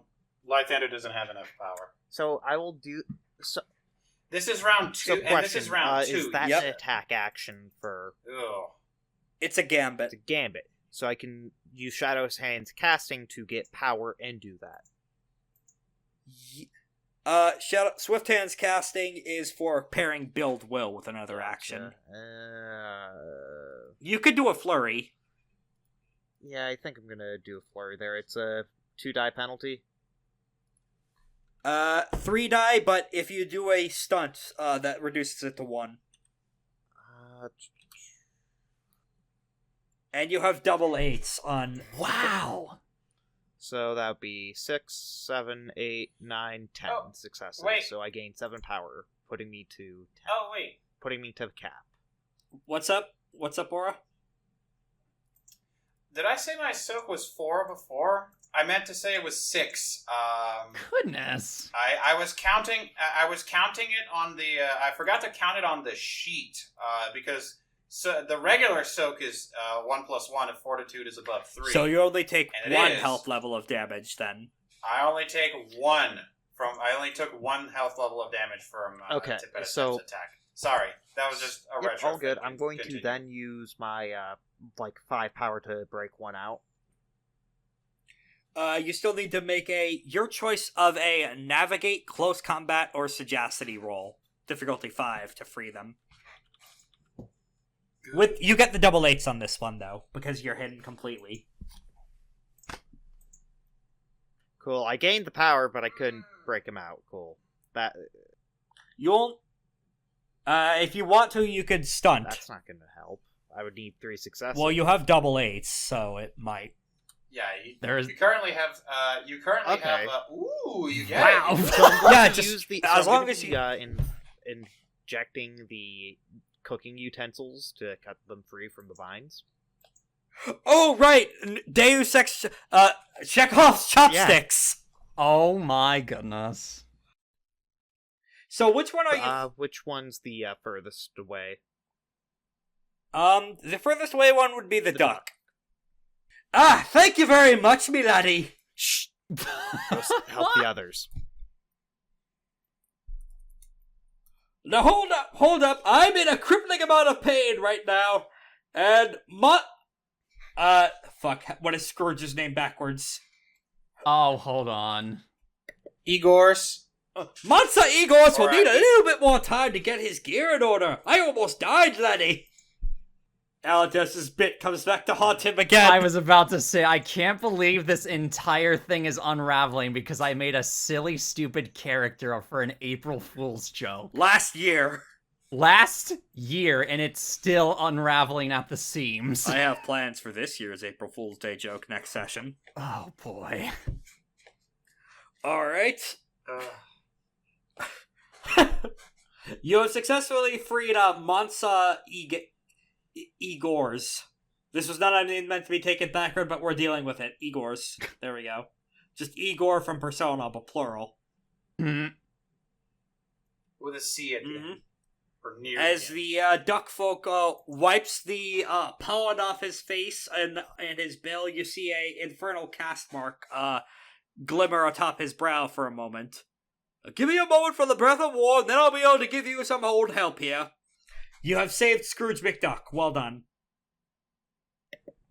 He is Scottish. He is not Texan. I'm not good with accents. Aye, laddie. Also, this isn't really Scrooge. Alright. This is not Scrooge McDuck proper. This is a man inspired by him. You're right. You're right, boy. Also correct, Let me because give you got to look cap. to help Because you. you still got to cap, you still have Yeah, 5 I know. power. That's why. So how many hostages are there? You said 2 2 left. left. So I Two- mean, 2 left. I can free one more Okay. on my next turn. Gavel is too busy getting hit with A, tree whips, and B, 100 venom stinger. Potentially 2 if somebody feeds me 1 more power. Speaking of 100 venom stinger, he's gonna take this next turn. So, question, am I still hidden? Let's make awareness rolls I was from gonna say. the other 2 major combatants. Make your finesse stealth check. You're still hidden! Wow. So you still get double 8s on your next freeing hostage gambit. Okay. That's amazing. 100 venom stinger is up next, and he sees Aura put up her big ol' fucking firewall. Okay, no. I've seen the kinds of devastation you can do with that. Let's just put this right the fuck to bed. As he is going to be spending all 8 of his power on a decisive attack on Aura. Unfortunately, he is not a creature of darkness, so that protection does not apply here. And he is going to be spending a mode on a close combat excellency. Oh boy. Why does everybody hate me this game? You're a very scary combatant. People know Indeed. this. And I am just hiding because I Goodness. am trying to get everybody So- safe. Real quick. Could I use Shadow Spike Curse on that? Yes, you can. I'm spending a mode to use Shadow Spike Curse on that. All right. That brings his. Make sure to roll that with an additional -2 dice because of the concealment. That'll mean I have to re-roll then. I will do so. Oh boy. Hold on. Oh wait. What does Shadow Spike Curse do? A character making a roll loses 1 success for every die that shows a 1. Okay, yeah, that sucks. Unfortunate. That probably would have been better if I kept my mouth shut on the 17. Sorry, appreciate you being honest though. So 8 successes plus his accuracy of 2, so 10 total successes. -1, that's 9. This is a decisive yes? Yep. Okay, I can probably still bring this back. Actually, So wait. 5. Nue takes a reflexive defend other action. Ooh. Using her loyal guardian approach. Wait, do you need to activate that in order to use it? Let me quickly look that up. Oh shit, yeah, you need to commit the moat to activate that. Oh wait, no. Oh, This charm so- can be used in response to an attack on step 2. She would be doing that now then. Nice. And she is going to be spending an additional moat on step 2 to add her intimacy towards you to the defense. Sun and Moon Dance. Nice. So this is going to Yay. be applying her defense of 6 plus 3, that's 9. So the attack hits her instead of you, but only with 1 overflow. Ooh. Yo! So that's going to be 8 plus 1 plus another 1 with 4 damage on it. Auto damage, rather. So, yeah, 10d10. Oh, wow. That's only... So, 4, 8... let me pull up Nue's fucking sheet from forever ago, just to make sure I'm getting this right. Because normally she doesn't take too much big damage in combat, outside of the one time the Wild Hunt almost clowned on her for a little bit. Hmm. Oh, yeah, here's your sheet. Her soak is listed at... Okay, yeah, she would have Ox Body, so she would have soak 3. She takes 4 health levels of damage. Ooh. Jeez. It's more than I thought it would be. Yeah, unfortunately, she's a little bit of a glass cannon at times. She really needs to work on a little bit more defensive charms. She would be spending a moat on Oh, wait, accuracy. How much power does Nue have? She doesn't have enough power for that, unfortunately. She is going to be spending a moat on Relentless Lunar Fury, though. Cool. Let me double check exactly how that works again, because I think that will give her a little bit of a power differential here. Yep, for the rest of the scene, all wound penalties are reduced, in this case to 0. And, yep, on future attacks, she can spend more motes to get power as she gets attacked. Alright, she gets beat up pretty bad, but, carded by this attack, but it's hard to put a Lunar down. They are the hardest to kill Exalt type, naturally. But now she has to roll for exposure to the poison. Uh-oh. Oh no. She's fine. Thank goodness. It does not infect her. However, 100 Venom Stinger is just as powerful a threat as he has been built up to be, it seems. It is now Nue's turn, though, and on her action... Knock him closer to me. Too far away, and I have to deal with the small fry first in order to get my combos going. That's how White Reaper works. She is going to be activating her own swift attack method to spending a moat to do so. And is going to be doing first a withering attack on the plants. Also, by the way, I have to ask you. Okay. The plants, where are they in relation to me? Medium distance away. Bastard. I was wondering if they were in short range. Nue gets her overwhelm of 3, and that's going to be enough power to do a big old decisive attack on the plant army with the second attack she gets from that. Although that one is reduced. It does have a 2 flurry dice penalty, I believe. Alright, let me double check her stat line again. Okay. This does count as a separate attack. I don't think she would be using the close combat excellency, though. Yeah, she can't do that, but she... Oh, wait, no, actually she can, and she will. Alright. Hey! Yep, that's a hit to the fucking plant... To the plant fuckers. Overflow of 7, 8, 9. So 4 overflow, so she gets to double 9s on the damage decisive rolls because of White Reaper, and she gets a halo to spend because of this later for her combat style shit. So that's going to be 7 power? Yeah, she has 7, I think. So 7 plus 4 overflow, so 11. Hang on, let's put the space in there. Double 9s is real important here. 1, 2, 3, 4, 5, 6, 7, 8. Minus the fuckboy plant's soak of 3. They're gonna need to make a fucking route check. Oh, and boy. how much damage does she add, like, naturally? Aside from the... Oh, 2. So that's 10. Oh, 1 more because of Deadly Beastwalk transformation. So 11. 11. There you go. She just fucking decimated. No, decimation is just a tenth of the forces. She did a reverse decimation and got rid of like 90% of these bastards. Thank goodness. Gavel, duck! Gavel does the bend spine with the newly fixed spine, Neo Matrix moment. And her spear passes right over your fancy new horns. Whew. Close enough you could fucking feel the pressure almost knock you to your feet. Oh boy. But she does thankfully miss you. That could have been real bad.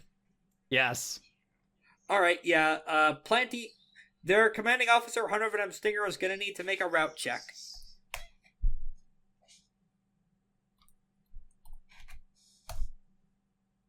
Unfortunately, he succeeds. Darn it. So the plant people only drop a size. As he lifts hands of essence in the air, and his tendrils begin to glow with an eerie sea green light, as do the entire rest of the plants he has his poisons laced into. And he's controlling them directly. He has a poison that can remote hijack things.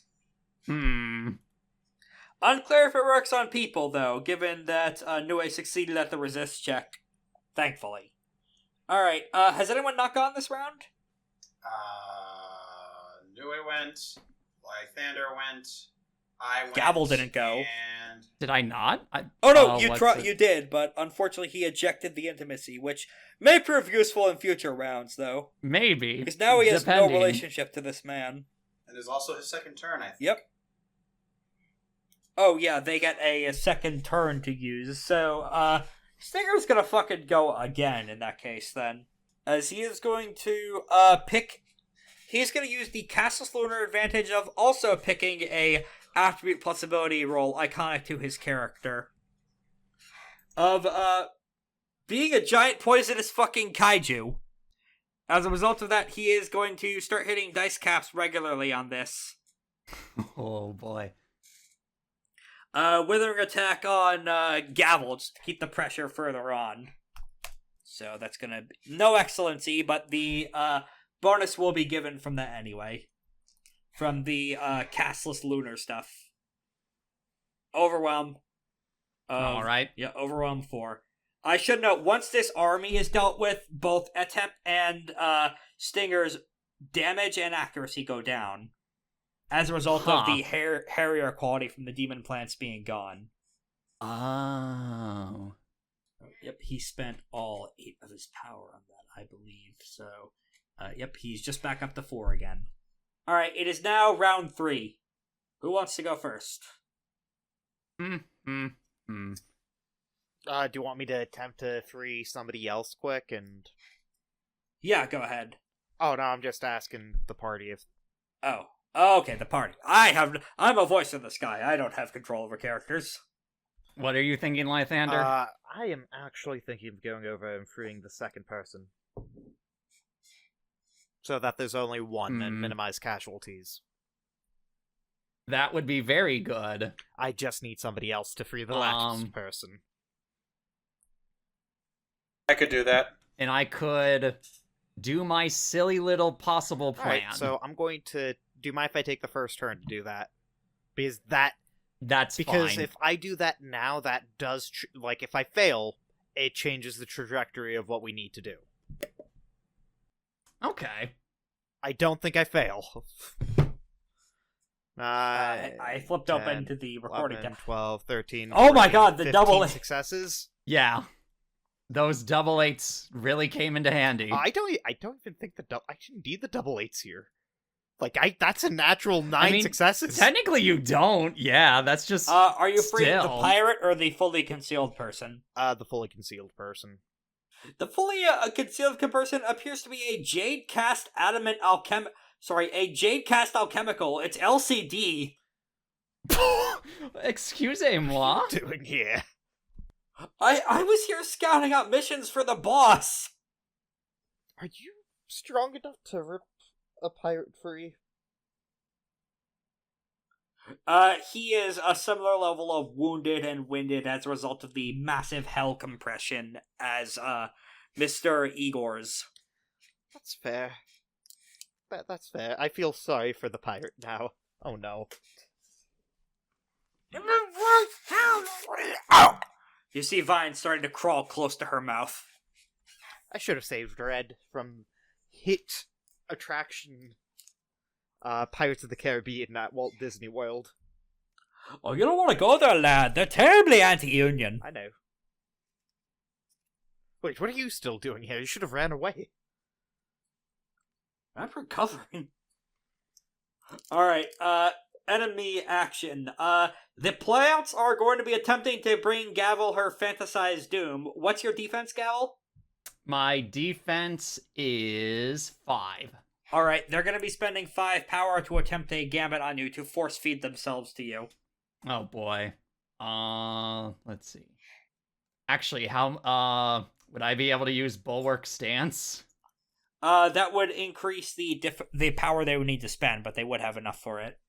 Oh darn it! All right, and I'll wait it out. Then I'll take it.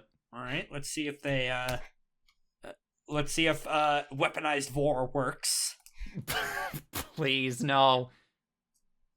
What's your defense? Defense is 5. Oh, right. That's not how it works. It needs to overcome the base difficulty of 3 with the power equal to your defense. So, I have bad news for you. Shadow Spike Curse? Shadow Spike Curse would save your ass. Yes, I'm using it. It was gonna come in eventually, Shadow Spike Curse. Hey, good thing about Infernals, they're outside of Fate, so yeah. Predictions for that kind of thing, even using other Infernal magics, not always accurate. It's a good thing they seem to be focusing most of their attention on Aura, given the fact that they are stabbing her in her emotions.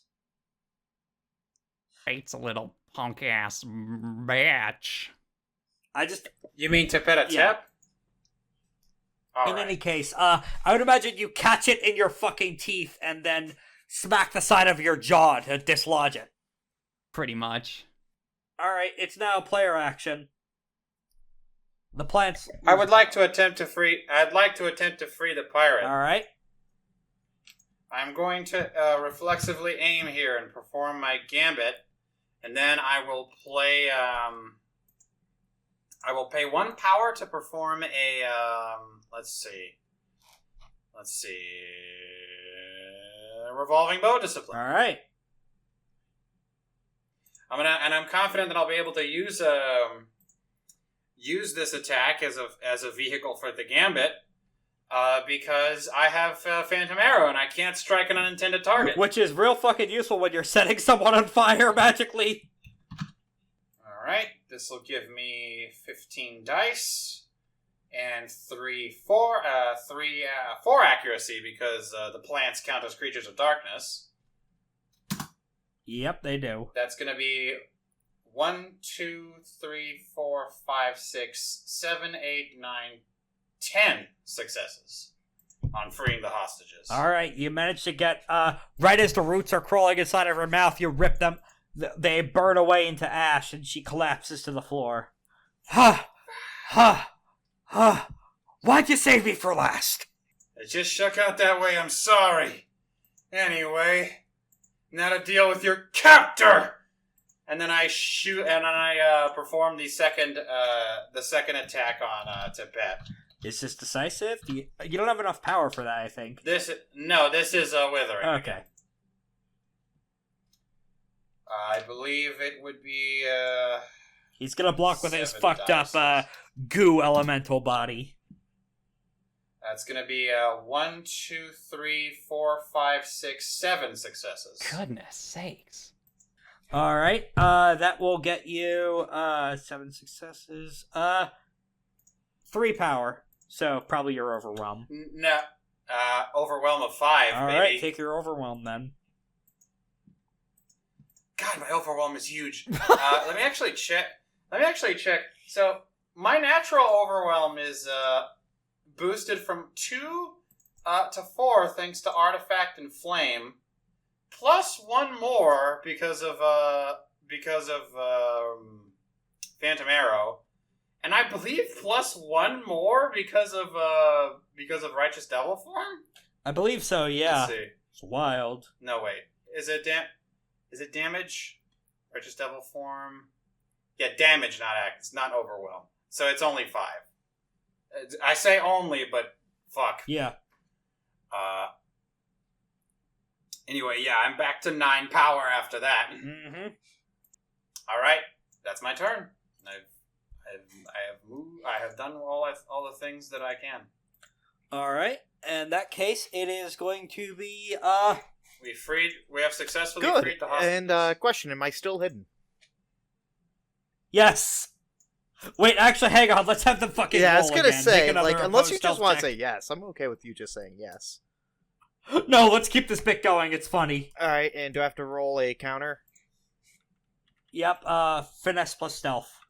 Nope, they see me. Well, actually, no. I get double. Finally! No, wait, I get double 9s, right? On a roll of your choice, if you I want thought to I use just this got now. double 9s on rolls. For hit. That was for being stealthily hidden as a result of the freeing hostages Gotcha. check. But So if you want to use the double 9s now to keep the bit because going, they that's only fine. rolled a 4, right? One of them rolled those 10s. Mean they rolled 1, 2, 3, 4, 5, 6, 7. Okay, even if I did, I would fail it still. Unless Stinger I is- stunt, I'm going to. I'm going to Okay, be go ahead. hidden within the leaves. All right. Please. Doing the fucking This- Rambo no, Gile okay. suit. No. Darn it. Unfortunately, he saw that PM saw that you were trying to trick to steal the bike again. That's not how the story goes, but the metaphor I still knew stands. you'd come back for it, you son of a bitch. The fucking time traveler. All right, that's enough validation and set for the night. Back to our fight to the death. Yes. Especially because your hard clock out time is approaching in about an hour. True, yeah. Oh shit! I forgot to roll. Oh no, Etep actually disengaged from the fire, so he's fine. No, he's in short Oh, range. then he will need to roll then. Solar's Wind Ties. Oh my Solar's goodness. Wind How much damage is that? Ties. 3 levels of damage. Now, thankfully, that just takes off the extra health he got from his Devil Emperor incarnation. So he was back to the health levels he fucking started with. Back Cool. to technically square one. Mm-hmm. Back to back.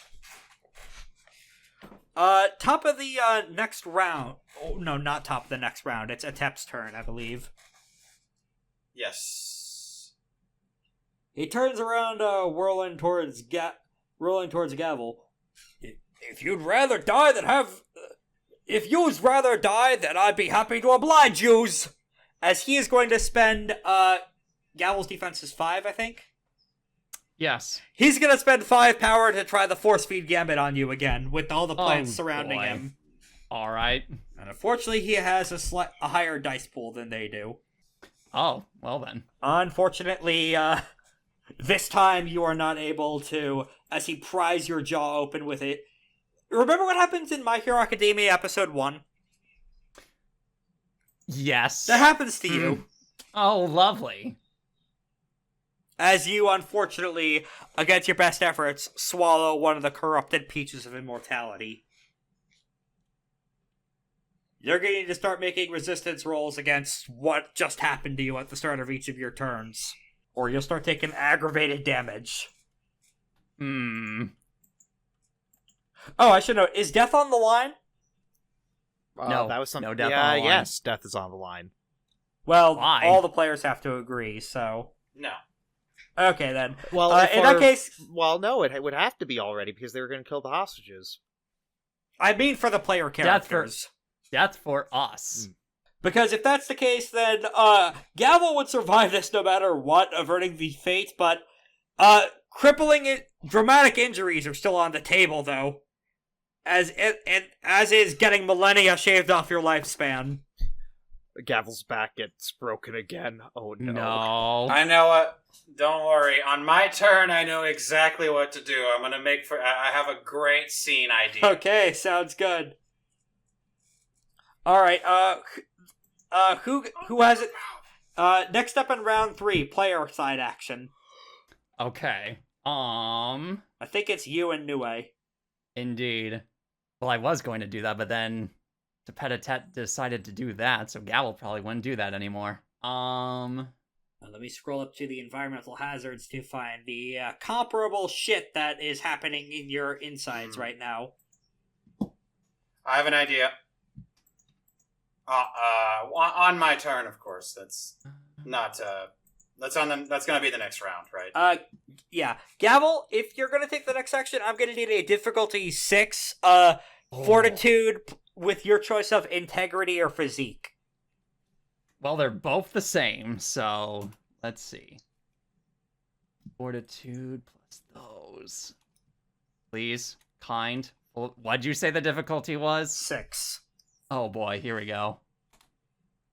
2. Successes. Take 2 levels of aggravated damage. Owie. Zowie. Actually, take 2 levels of aggravated damage or lose a century off your lifespan. Gavel will take the 2 damage. Okay.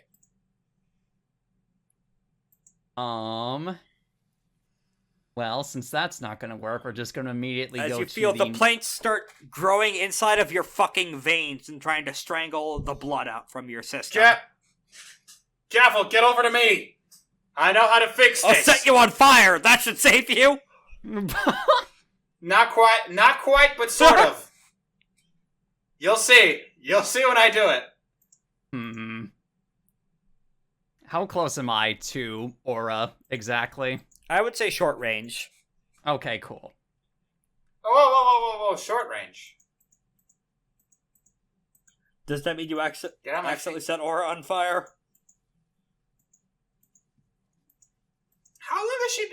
How long has she been short range away from me? Probably stumbled closer into it as a result of Etep shoving the seed down her throat. No, not like that. In the evil way, not the gross way. Yes, the evil way. Well, as long as Tepet Etep is within short range, I won't complain. I don't know if the fucking environmental hazard can tell between friend or foe. I don't think it can. It just doesn't affect you. Well, don't worry, because I have a special little thing for that. It's called Devil Body Incarnation. Yeah. Which was what I was going to do on my turn anyway. Mhm. So. Nice. So, 1 mote, 2 anima. Activate Devil Trigger. I'm going in for my special form of movement. I'll do flight so I don't get burned. Now, beyond that, so, let's see. Well, since this little git decided to put these seeds down my throat, I'm gonna Withering Attack Tepet Etep. Alright. Please. That is 5 successes in total. Alright, that gets you your overwhelm. Alrighty. Actually, let me see if he could do a special infernal counterattack charm, or if he doesn't have... boy. Or he might not have enough power for that. It might be a power-based physique effect here. Let me confirm. Scrolling down a little. Does he have enough for Venom Blood Revenge? Yeah, he does. Oh no, it's numbers of damage inflicted. So it's only on... Who's going right now? Sorry? No, I'm trying to figure out if he could do a counterattack, but no, it's only on decisives. Oh. Alright, so yeah, get your overwhelm. It's now, Stinger has not acted this round, and Gavel just did, in order to do a Withering and activate her, thing to get... Devil Trigger. Mm-hmm. Now that Stinger's noticed Lythander, oh, it's you. I'm going to go ahead and deal with you now, before you become a problem and throw off any of your horrifically powerful bullshit now. Mind you, he's just going to make a Withering attack on Lythander, so the efficacy of that is not much, but he has big words and 20 dice to throw at you. I think he hits power cap from that. Oh, goodness. That's 9, so what was his power at? This is just a Withering attack. Okay. I'm assuming your defense, what's your defense? My defense is 10. Is it? No, it's 4. Okay, in that case, so that's... Because 7, well, 8, no, 9. because I do evasion, or that, my evasion's at 3, so that's... I don't have armor still, I think. You do have armor, you took Malik's, but that adds to your soak and hardness, not your defense. Okay. Alright, he still gets 2 cap, but he only gains 6 power. But that puts in the cap since he had 4 earlier. And honestly, it's Malik's armor that's saving your ass, because you could feel his poison trying to sink its way into your system before Essence Meridians alongside of it activate and start pumping the poison out. As you feel hundreds of needles jab into you and start sucking the poison out. Alright, I think that's everyone. No, Nue. Nue hasn't gone yet. And I can see her glaring at me from across the fourth wall from ignoring her. I'm sorry, ma'am. Alright, she's going to, many attacks techniques, once Withering against the remaining plants and once against Etep. Alright, so against the plants, that is 6, 7, 8, 9, 10, 11, minus their defense of 4. So she gets 7 power, and is gonna make is going to Shanghai that into a decisive attack against Etep. And alongside that, she's gonna be, strolling into the White Reaper charms to yep, any amount of halos. She's spending 1 halo to double 9s on the attack roll, in addition to doubling 9s on the damage roll. And this is against E.T.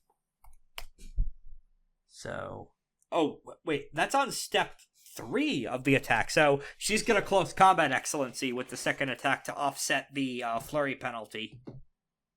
So that's going to be a total of 13 d10.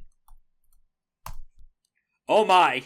1, 2, 3, 4, 5, 6, 7, 8, 9, That's 10. my girl! Versus Etep's defense of 5. That will, that's 8 power spent with 5 overflow, so 13 dice of damage being rolled. Plus 14 because of spending the halo and then proccing Bleeding Crescent Strike. Oh, and hence the suspect attack may target one additional opponent per halo spent. She's targeting the battle group too. Excellent. Okay, so that's going to be 14d10 with double 9s on damage. So 1, 2, 3, 4, 5, 6, 7, 8, 9, 10 damage. The rest of the evil plants are fucking obliterated. Thank goodness. Although Mr. Etep is going to spend a mote on Shadow Spike Curse. You utter get. So that's only 7 successes on damage against him. And his soak is... He does not have great soak. It's only soak of 3, so he takes 4 health levels of damage and starts taking penalties to all his actions. However, on step 8, he is going to be spending a mote on that attack I mentioned earlier. Scrolling back up to Infernal Charms. I need to keep a better organization of this shit and start writing all this shit down on my notes instead of constantly cross-referencing the stuff. This is what happens when you have enough prep to run a session, but not quite enough to get all of your notes in order. A little bit of this is a little pantsing, but it still works enough to make a cohesive story, I'd like to think. Yeah, Venom, Blood, Revenge, that's it. So, Nue is in close range to him. Is Gavel still in close range? To Tepet Etep? Yep. Yes. She would be. Both of you need to make Fortitude plus Physique rolls, difficulty 7. Oh boy. As a bunch of his blood is spraying out from this. It's not normal red human blood, it's a corrosive Malthian green. Spraying everywhere like a fucking xenomorph. Nue is spending an 1 excellency. Success. Nue's fucking fine. Yeah, that good for Nue at Gavel, least. however, you take 4 points of environmental damage and ignore so. 1. Oh, not 4 points, sorry, 4 dice. Oh, okay. I was about to say, oh boy, -2 territory. So that's only 1 health level of damage. -1 damage territory. It is now round 4. Everyone take your moat regen. Yep. Right, Tepet Etep is yeah, he spent a bunch of motes for magic there, so yeah, he's back up though thanks to that crazy infernal juicing though, but I believe he is almost at iconic if he's not already. Alright, who wants to go first? I have a plan. Okay, how far am I from Gavel? Short range. Alright. Oh, Gavel, you need to also roll a Fortitude Physique against Aura's Fire. Here we go. Wait, I thought I was flying above the fire. Oh, yeah, you're flying above it. Never mind. She was never flying mind. above the fire. Gavel, open your mouth! Just trust me! Gavel does as such. I'm going to aim a fire wand attack inside of a Gavel's mouth to destroy the thing from the inside. Add a stunt. And make a ranged combat plus force. With a stunt? Alright. Don't worry about that. I don't know what that sound is. And also, I'll go ahead and spend 1 mote for a revolving bow discipline again. Okay. Alright, that's 14 successes. You needed 10 successes to succeed on this crazy bullshit plan. But Thank because goodness. this is only possible because of Phantom Arrow technique, meaning you can't hurt any of Gavel's insides. You only hurt the plant inside of her, not any of the organs or blood vessels or any of that. or any of the musculature, or any of the bones that I just got repaired. Thankfully, You're welcome. We see a very complicated Mortal Kombat X-ray shot as it disintegrates the plants and then everything else inside of it. You no longer have to worry about that. Thank goodness. Gavel literally spits flame. Like when you eat something too hot in a cartoon. Yes, pretty much. A 5-alarm chili pepper. And as for you! And then I fire the second shot at what ranges are we working with here? Like, who's closest? Etep. Etep? Close range. Okay. I'll have to unfortunately roll lesser dice. Thanks to his shit. That's still a pretty good roll, honestly. That's 1, 2, 3, 4. Honestly, hold on. Is this decisive? This is decisive. On decisive, I can spend 1 mode on step 5 on things here. Step 5 of a decisive attack. Okay, I know what to do here. Alright. This is 4 accuracy plus 4 successes, so that's 8 successes to hit Tepet Etep on 7 dice. I got more successes than dice. So 8 successes to hit Tepet Etep. I'm going to be spending all 9 of my power. Oh my goodness, alright. Do I hit? How many successes is that on the accuracy roll? 8. Yeah, you hit with 4 overflow. Nice. Let's see. Alright, guys. Here's the question. Okay, Although so we're on you 9. still have -2 on rolls against him. That includes damage. -1, I think. Oh. Let me see. Right, because of Phantom Let me see Arrow. Phantom Arrow. Range combat penalties. Yeah, This would count, yeah. this would count. So -1. So this would be a 14. 15 actually. 14 normally. Reduced to 13 because of his penalties. Thanks, Phantom Arrow. And then I get an additional auto damage thanks to Righteous Devil style. Step 5. Alright, guys. Do you think that Tepet Etep has violated one of my virtues or intimacies? With the peaches, yes. I was about to say, considering Tepet Etep almost killed me, or was attempting to kill me, rather, with one of those seeds, I would certainly say so. As for you, spend 2 motes on step 5 of a decisive attack against an opponent that's violated the Exalt's virtues or intimacies. The opponent may repent for their crimes and immediately form an appropriate major intimacy, then pass out without taking damage from the attack, treating them as though they were incapacitated. If the opponent does not repent, they suffer 4 dice of aggravated damage, in addition to the attack's normal damage. These dice do not count toward the usual's limit and ignore soak. Yeah, he's gonna pass the fuck out and take that option and to not die. It's time for Caress of 1,000 Hells. Yeah, I'm just gonna say he's taking that bargain to not fucking be immolated and live. But he still takes the first 13 damage. Well, he still lives, though. Still alive, I think. just KO, question mark. Yeah, go ahead and make those dice rolls just to make you feel better, though. Oh, wait. Without taking damage from the attack. Oh, yeah. Period. Okay, yeah, then. Okay. So, how do you want to do this parentheses non-lethal? Say you're sorry! And I point the fucking god beam at him. Alright, I'm sorry! Boom! And he's in a Yamcha crater. Additionally, because I'm a solar, they have to accept an intimacy, an additional intimacy, on top of the other one, on top of the major intimacy. They must accept an intimacy of fear, awe, or guilt toward me. Fear.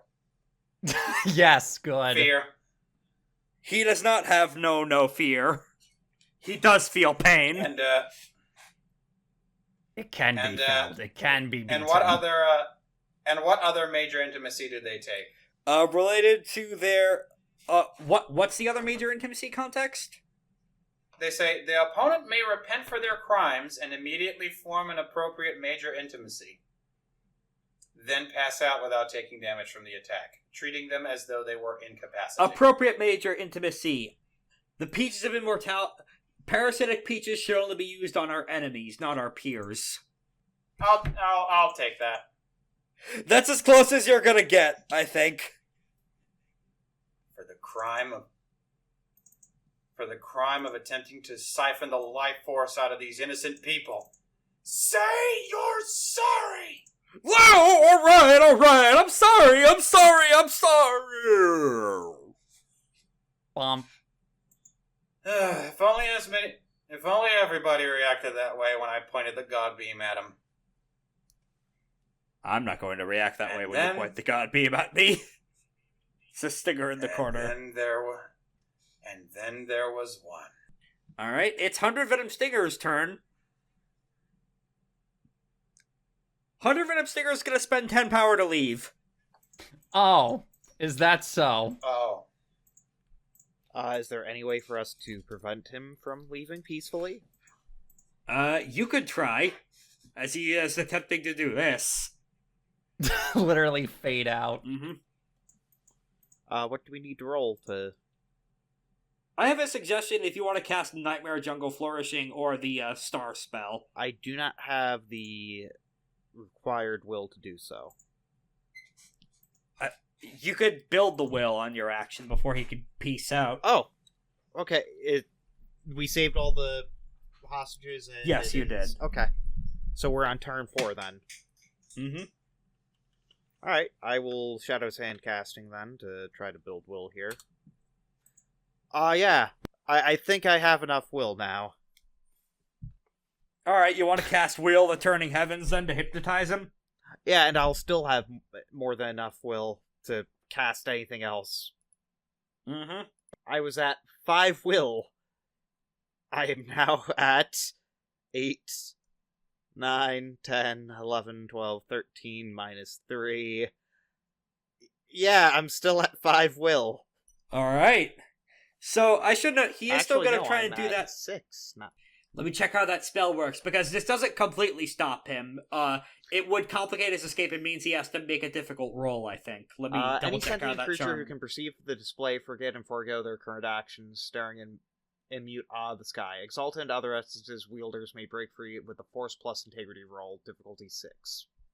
Okay, they're going to make a Force plus Integrity and roll, they need then. to flurry in awe. Only if they with their fail other to actions. break free. No. If they fail to... No. During a combat scene... Oh, failing to break free. Yeah, never mind. Yeah. I have an alternative possibility if this does not work out. He is going to be spending a mode on an Excellency. Oh. Okay. I do think that, consolation for this, though, Lythander, you gain his shape. Okay. Also, may I do my alternative thing as well? Alright, go ahead and pitch it in if you think that would help. 2 motes, Unbreakable Laws of Hell. If you start a fight, you have to finish it. No backing out. You started the fight, though. Okay, then may I reword it? Alright.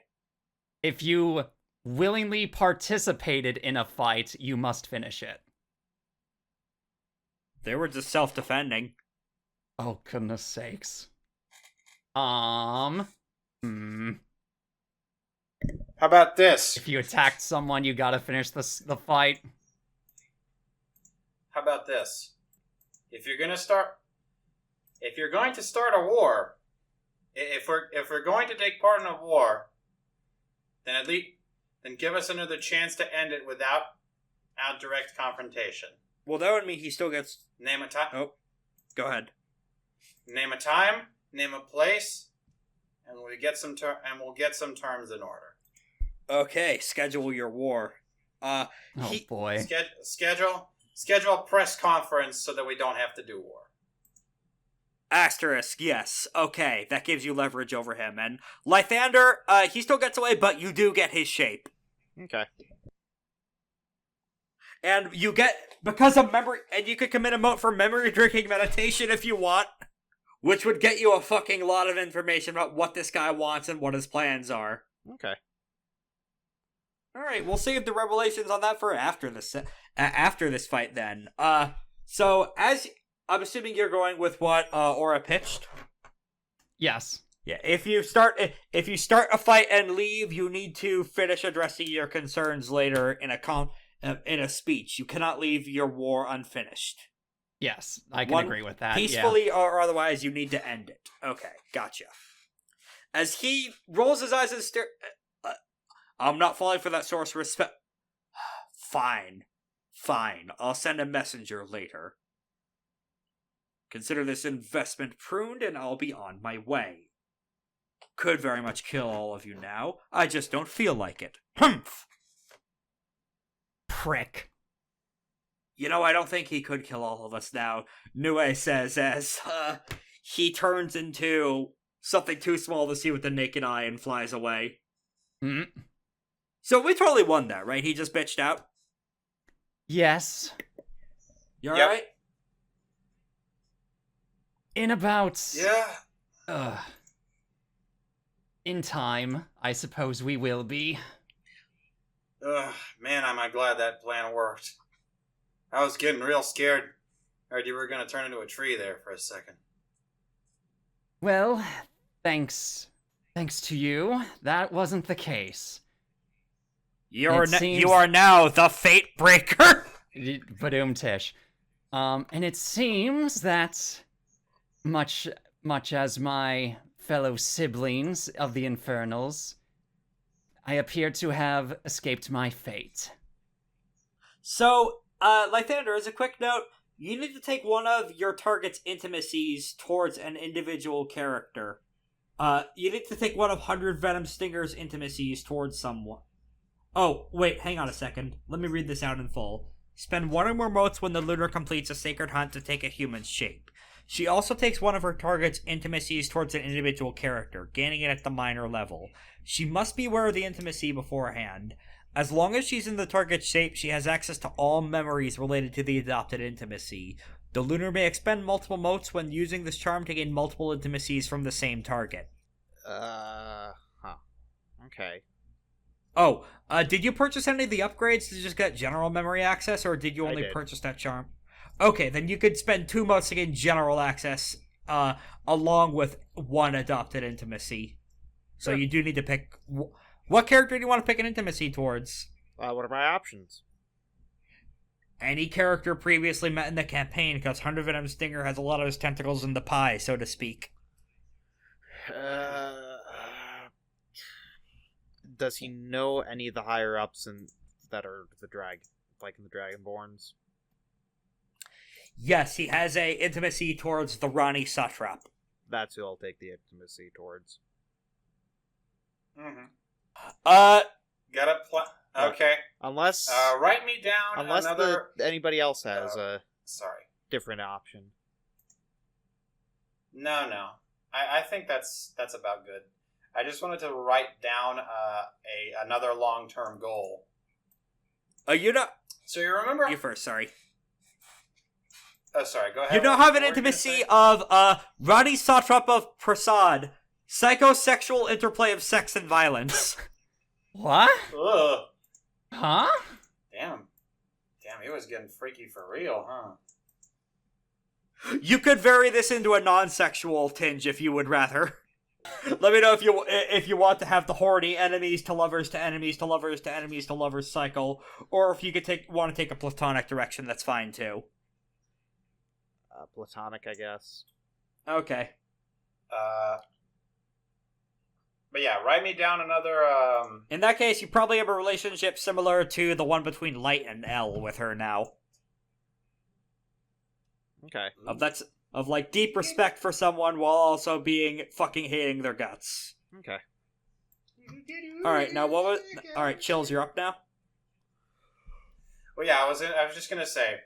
You remember how we were talking about how we had a deal to not fuck to like not mess with each other?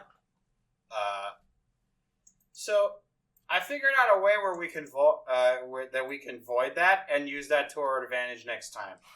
These kinds of deals are typically only applicable if the parties involved know all of the things that they could be doing to interfere with someone, right? I mean, after all, there could be a possibility where we stumble into interfering with his plans without knowing. Mm-hmm. So, for that reason, he would have to tell us all of his plans. All of his plans. Enough of the plans. That would be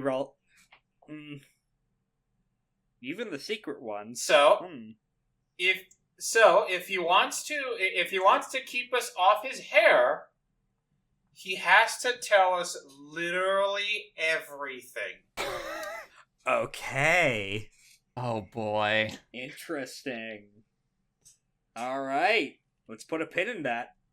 So yeah, that was I'm glad that fight seemed to be coming off as pretty dangerous, and long-term repercussions did happen, like especially with Aura being stabbed in her trust to Gavel. Yeah. I hope I can get it back up, honestly. I will never forgive them for this. On the other hand, Lythander, you now have a massive inroads into all of Stigger's shit, because you have his intimacy towards a major important character in the next arc, and, more importantly, you have the fucker's shape. Yeah. You have the shape of one of the main antagonists in the campaign. Who I met way early, somehow. Mm-hmm. Also, guess what I just did? Killed 6 billion demons. I just arrested Tepet Etep. You did. Take your personal marker for the session. Boink. I think Lythander's was just to beat the shit out of the person responsible, which was Stinger, so also get yours. Okay. But we have a little bit of time left in the session, so let's do a little bit. I actually didn't do any fighting. You did a lot of useful shit in saving a bunch of people's lives. Yeah. I know, but used to. You really helped us Yeah, but out I'm just here. used to being attacked. Yeah, here you were just doing all the. Well, because you stayed hidden the whole time somehow. I took one attack, and then combat was over. I mean, hey, sometimes it just works out like that. I should note, Gavel still just has 2 levels of aggravated damage. That would be chance to heal. Mm-hmm. Here, Aura, could you do me a small favor real quick? Yeah? So correct me if I'm wrong. Tepet Etep is knocked out. KO, yes? Yep, he is in the Family Guy death pose. Okay, cool. Aura, hold Tepet Etep by the hair, please. Okay. Doing that now. Gavel's gonna kick Tepet Etep in the jaw. Are you trying to break his jaw? Or are you just giving it just a good Just hurting him. Just hurting him. Alright, a few teeth are probably coming out. You're so fucking lucky Aura is here, or I would have killed you, you piece of shit! I would have killed him too, the pirate says, getting back up and dusting herself off. Fucking hell, I teach the bastard martial arts, and this is the respect he gives me and deserve. You know, we could still kill him later. Gavel gives a side eye to Aura. Not until we know. Not until we figured out everything this motherfucker was doing. This guy is serious, has a serious knack for causing trouble everywhere he goes, and we need to know the extent of that trouble before we do anything. Now that we finally got him locked up, that's our best bet. Hang on a second, I feel like we should tell Vitriol about this. The laddie stole his face, didn't he? Are you referring to... Gavel points to Lythander. No. The tentacled fella took the shape of all-consuming vitriol.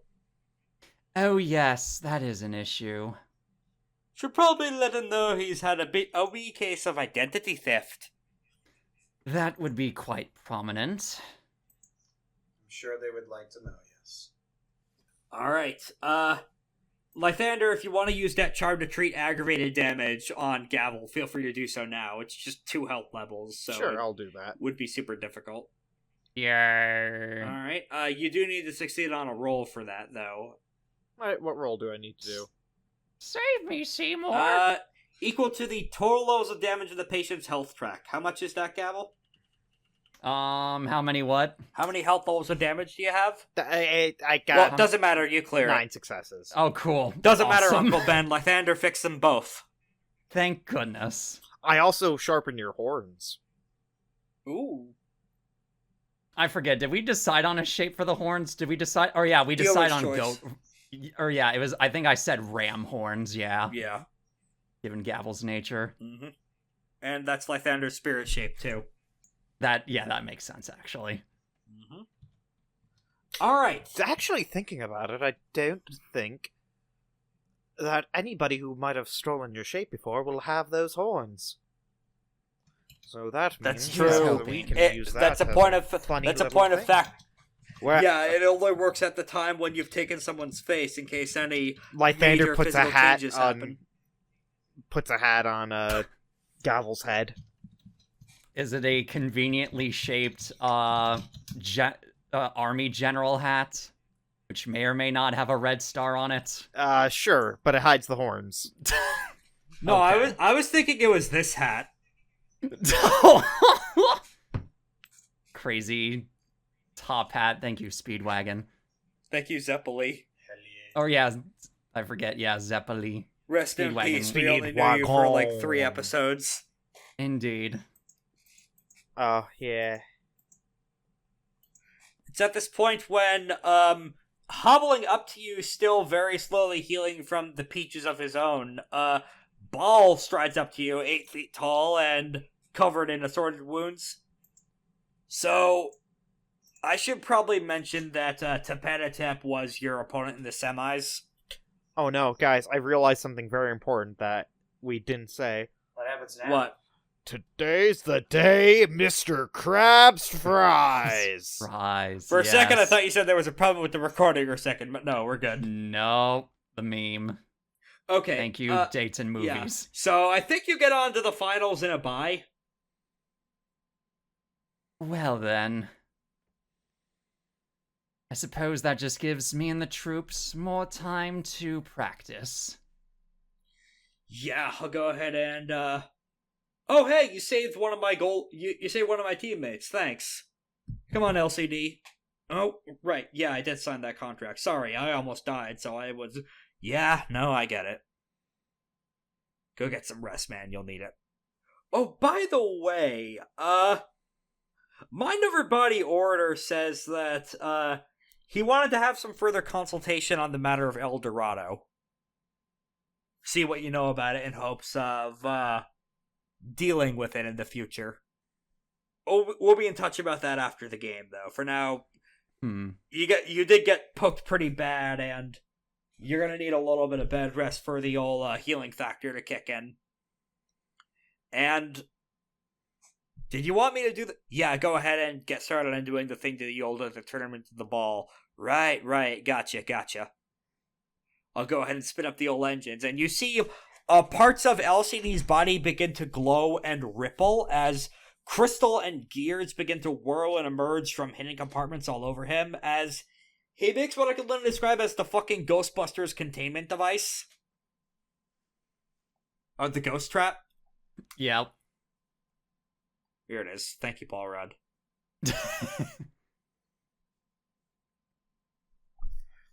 Alright. I think that's probably as good a spot as any to end things. We've been going for pretty long, and next time we may record slightly sooner than usual. I don't think we're going to record in 2 days, but we'll be recording on the 23rd rather, and that'll be for the April Fool's Day episode.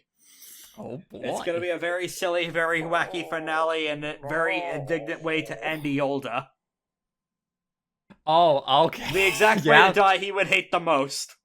So Yeah. naturally, By it's the one snoo-snoo? you're going to want to go with. As a bit. Yeah, No, he would hate dying as a bit more than via snoo-snoo. gotcha. Yeah. Alrighty. Next time, the finale of the football game, and possibly Gavel's convention panel too, now that the major threat to the convention as a whole has been dealt with for now. Thank goodness. I'm so glad I talked Spider out. Oh yeah, that would have been way fucking This would worse have if been a Spider much had been in harder there. fight. This would have Yes. been a much more difficult fight even if with Spider the- joined in the fray. Even with the long-reaching implications of what happened to Aura in play still, this is still Ay, ay, ay. pretty, this got pretty fucking dangerous for you at the start, but thankfully, because they didn't roll high enough on various damage rolls, things worked out okay. But Excellent. before anything else, before next time, patrons! Woo! Our dear patrons. Go on down to Action Economy on YouTube.com and subscribbles. How many That's right, ladies and gentlemen. Pedros. How many Pedros do we have Exactly GB 2. and Storm supporting Wait, us they're at the called 6-sided Pedros? dice tier. Oh. No. Our dear Dice Lords. Thank you very much to our Dice Lords. The Dice Lords. I'll be putting up a promo, a poll on some point at the Patreon to decide what game I stream next once I'm done with Tactical Breach Wizards in a bit. I still need to finish Digimon Stories Cyber Sleuth. I was about to say, I didn't know if you had finished that or not. I knew you were streaming it for a good I while. And was as a we- Monster Hunter because that came out. Fair enough. I only As did we get a into- low rank story. High rank story, I'm sorry. You have to figure that out yourself, folks. As we get into the tail end of FateBreakers, I might approach Alatos if starting up the second half of the JoJo campaign, maybe, and see if we could get the other content started in the future for other cool table game stuff in the future. We have to monetize our hobbies to survive in this environment. I'm sorry, that's just how it is. It's how it goes. Yeah. Also, I might be able to run more campaigns in the future because Oh, in 2 weeks I will be finished with post. Oh, shit! let's Nice. go! Yeah, Chill. it's been a long Good. time coming, but it's finally Chills. came. Getting to live in a country with a stable economy. Low bar. In any case, Low bar. see you guys next time for the finale of the Malpheus arc and possibly the trophy rewards with the Grand Poobah and a resolution for the other big threat facing all of Malpheus. That was only half of it you dealt with now. Alrighty, have a wonderful This next day, one's guys. next more so. Yep, see you next time. Take care. Have a good one. Thank you for listening to FateBreakers. We here at the Action Economy crew are proud to bring you this and other AP content like Tomb of the Red Giant, the first half of our complete JoJo's Bizarre Adventure AP, as well as Rune Runners, our Icon AP.